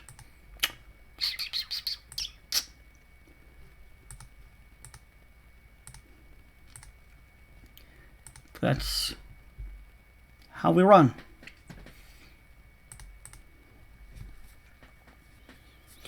Yeah, trying to beat minus 100 per 100 hand, definitely that's why you defend.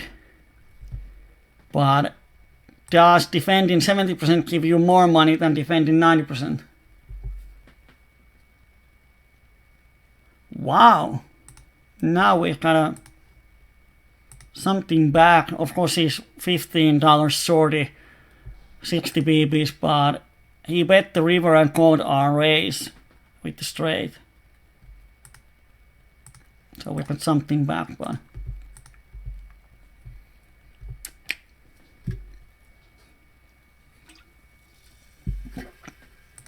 because as I said, if you are on equal level, defending 90% of your big blinds, I just can't figure out how you make money out of it.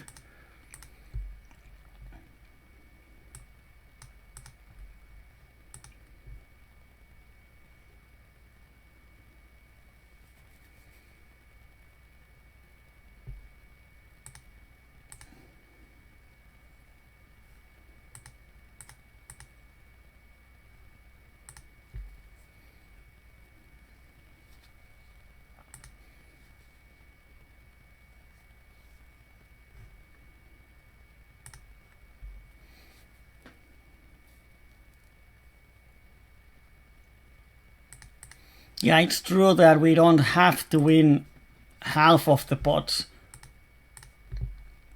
So yeah, that's true.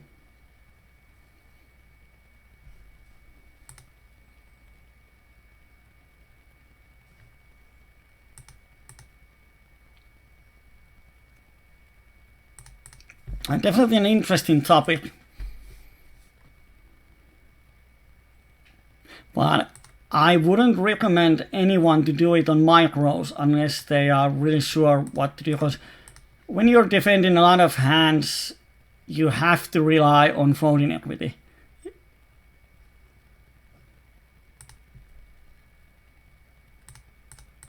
You can't just play 90% hands and fold post-flop unless you hit your hand. Then you are definitely going to lose money. And at micros, the folding equity on overall is way smaller than in high stakes. Of course, sometimes it seems that in higher stakes, they play almost any hand that no one folds post-flop, but they have a thinking process, they have a reason, and they don't call without a reason, at least the good players. So if you can pick the spots, there's going to be a lot of folding equity, whereas at micros people don't think, they just see that I have something I call. So if you're going to pay 90% of your big blinds at micros and the rate is pretty high, I kind of think that it's hard to win money. I haven't seen anyone at PLO50 all over who defends almost every big blind and makes money out of it.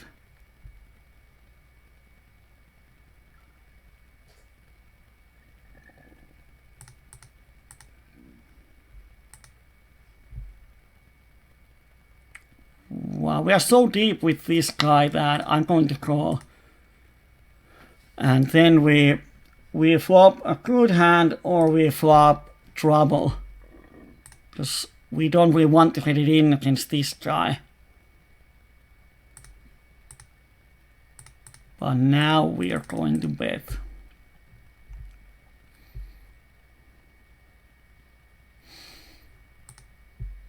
And if he bets the river, I'm going to fold. Then we can value.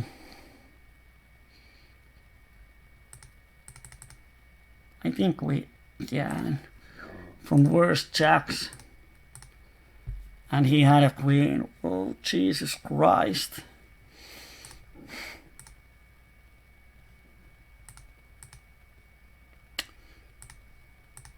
That wasn't nice. Runner trips.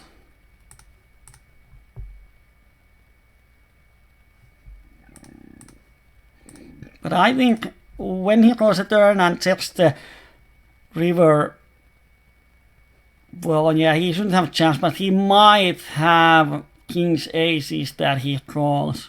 He might have some weak jacks that he's not comfortable of raising.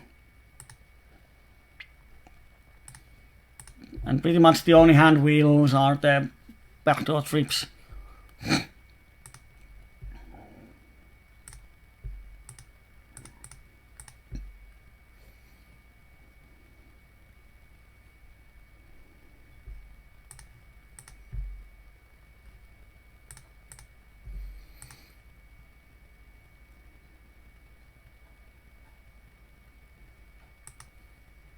PT raises us again. We are 100 pp's deep, so this time I'm going to 4-bet him.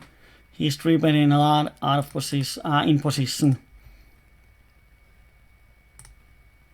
And we have pot size left and cut shot, so we are getting in. And let's see if he has hit the board or not. And he has a big wrap. And we split the pot.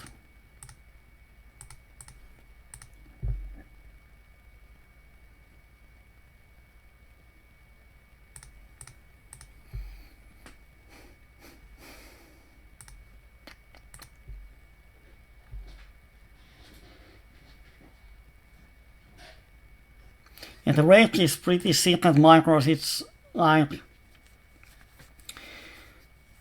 20 big blinds per 100 hands that you pay as rate.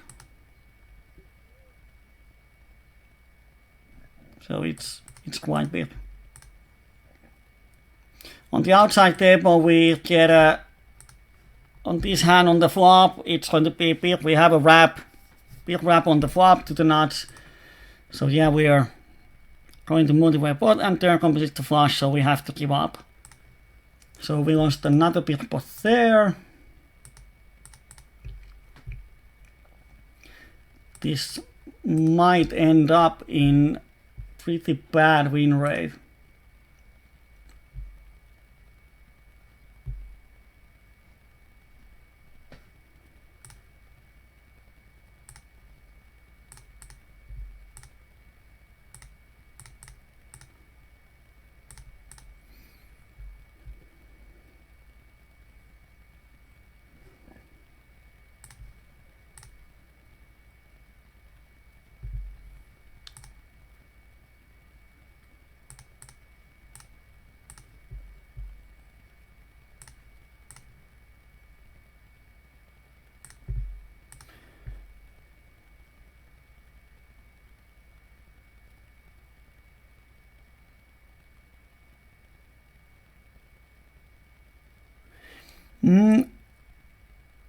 Now you have to realize that in PLO, the pre-flop odds are not the problem. The problem is that when we start to play Queen 9, 3 deuce, rainbow kind of hands, most of our hits on the flop are pretty marginal. With marginal hands, you're going to hit marginal hits. So out of position with marginal hand, it's going to be so hard to play. So the problem are not the pre-flop odds, it's the reversed odds post-flop. Because with stronger range, you're going to hit stronger hands more often. But with 90% range, your garbage hands are going to hit something, and then with the something you are so lost post-flop.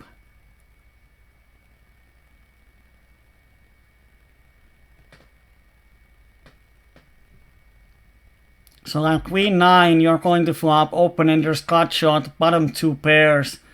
That type of hands which are really, really hard to play out of position. Even when you flop the nuts, it's hard to get enough value out of position. Because out of position often means that you give up one street of value. And I'm going to value bet the set here. No one bet the turn, so it's hard to imagine they have a straight. Of course, it's rainbow board, so you can check back, but no one did.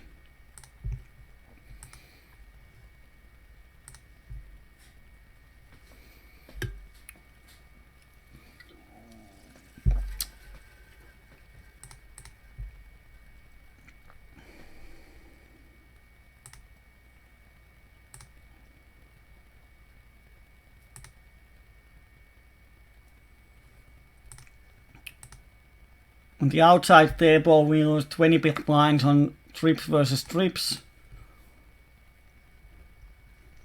Oh dear.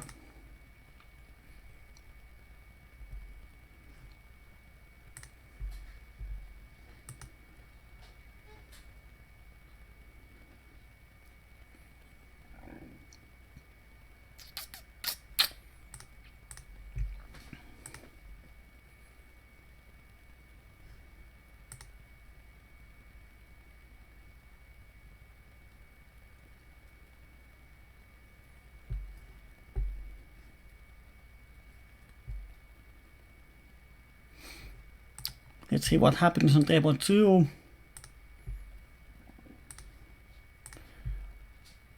We flop top pair, cut shot, and not flush draw, so yeah, we are happy to get a big multi-way pot here.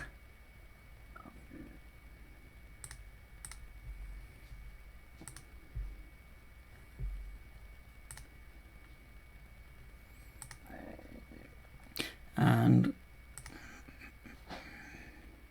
I'm going to call and try to keep this guy in the pot. Because pretty much all of our outs are to the nuts. He's so aggressive that if there wasn't player, I would shove against him because we have the top pair.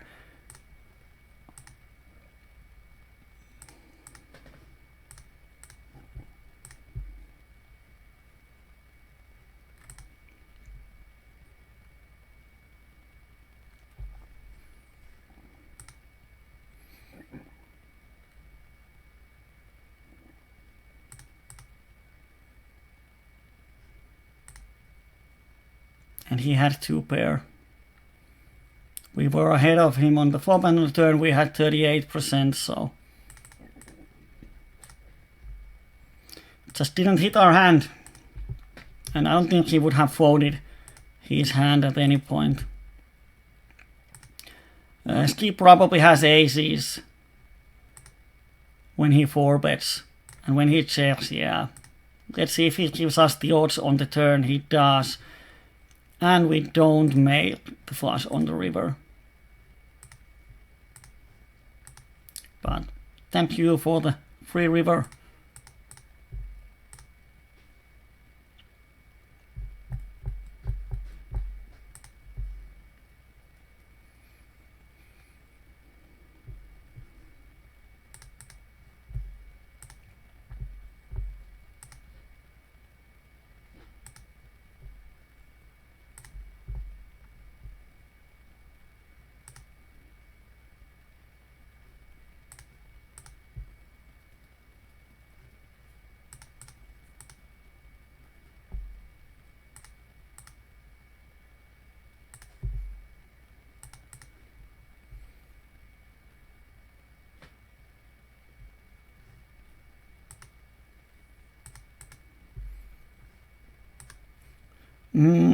if we win 33% of the time, now you know you can't just think that you win 33% of the flops. You have to win. If you win $10 with the hands, but you lose $30, then it's not enough. So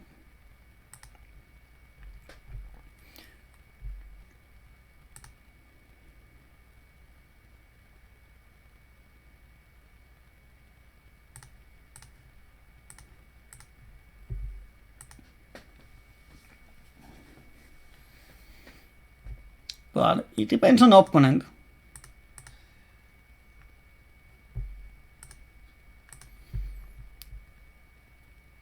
On the outside table, the opponent has 3 bet us, we flop top 2, so we just get the money in and see if he hits an ace. He doesn't.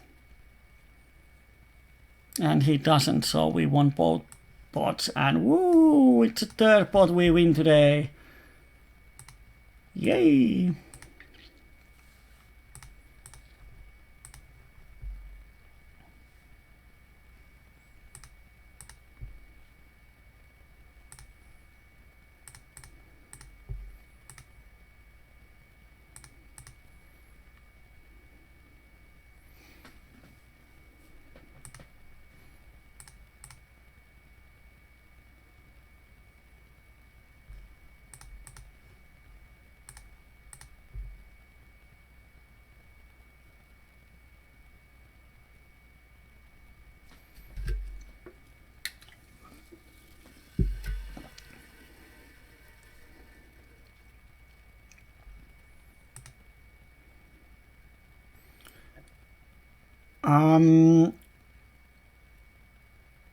It's sort of 6 spot, but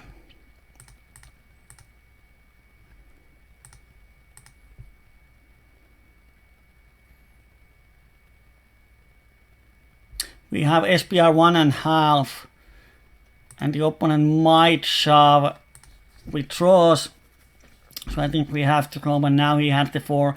He has 4 pretty often, but after we see bet, we just need around 30% equity. So if he shoves any kind of draw, then we get the odds for stacking off. And often, if we open our aces face up pre-flop and we get SPR 1.5, we almost have to get it in every tri-flop.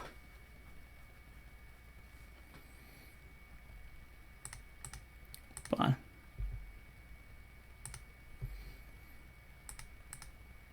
opponent, wow.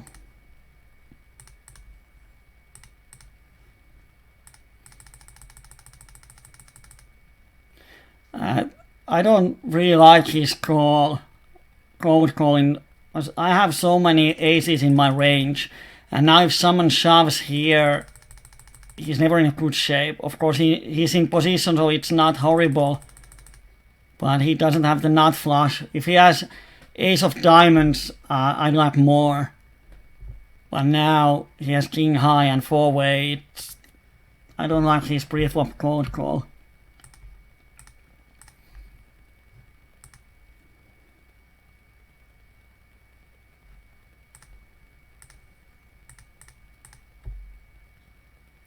With the 3-card hand, but got pretty lucky this time. One of the few flops where he can get the money in as a favorite.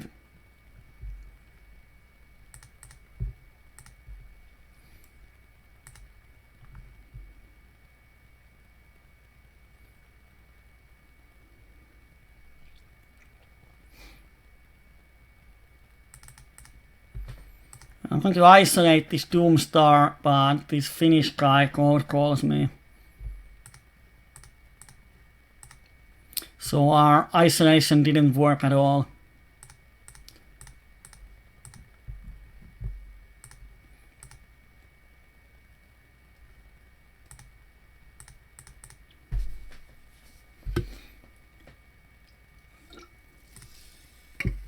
I'm going to mark some green players.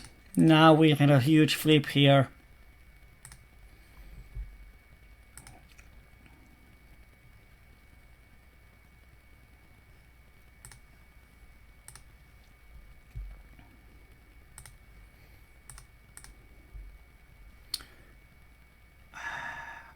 Against Doomstar we have to get it in.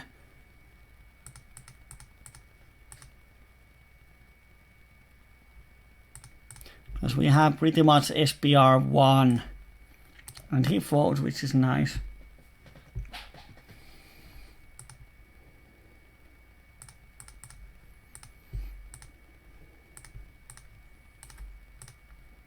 Level 3 we are looking for problems.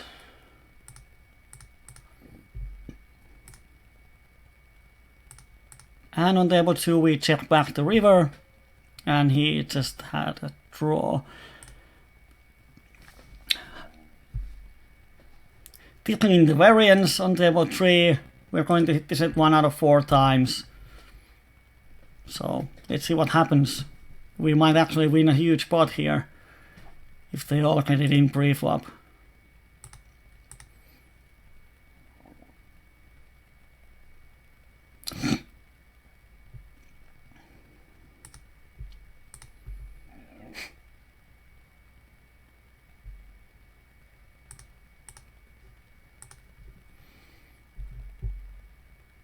And we hit the set. Oh.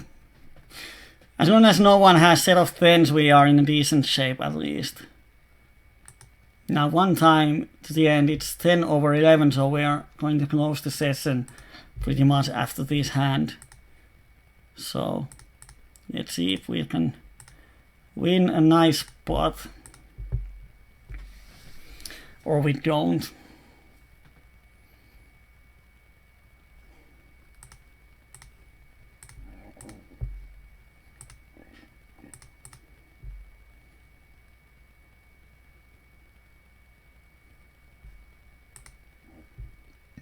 On table 1, if Doomstar raises, we get it in top 2 and open ender. Oh, we get a huge pot here. Wow, over 400 BBs. And no set of 10s, so if the board just pairs, it doesn't. Damn.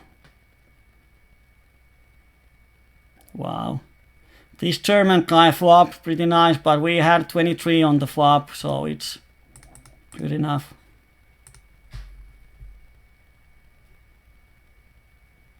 Wow. He had a straight and then redraw to the flush, and wow, he was just dominating everyone except us.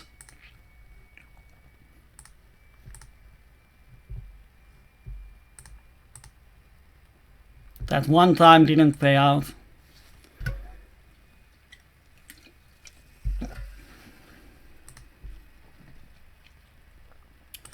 So now we just close the session and see how much we lost. I think we lost quite many buy-ins.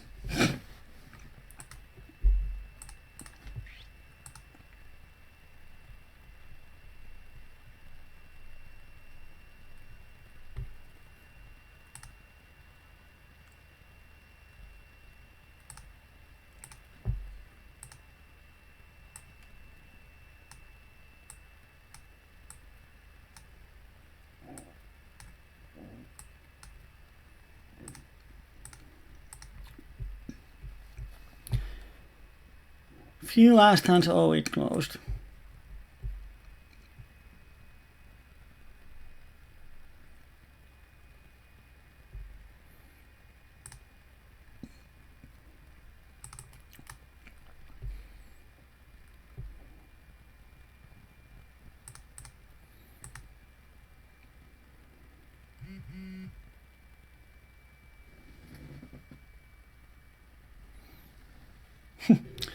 We isolate the shorty, so we definitely have a showdown value hand, and we need 2 code calls. Wow. Gotta love micros.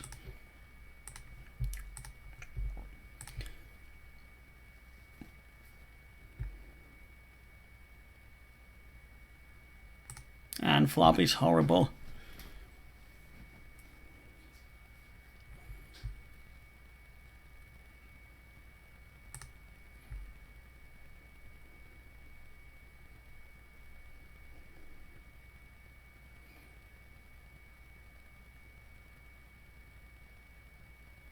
Oh. So what did he have? Kings with the flush draw, yeah. No wonder we didn't hit our set. So now we just open Poker Tracker and see where we stand. Wow, was a nice one. I'm going to make it slightly bigger. So here is today. Kaboom, this was the second half an hour, 4 buy-ins in 100 hands, 120 hands. So $86 minus, and even EV 68. There were a lot of times where we were just coolered. And here's the graph for today. So yeah, here is where we run pretty bad, but this is the end.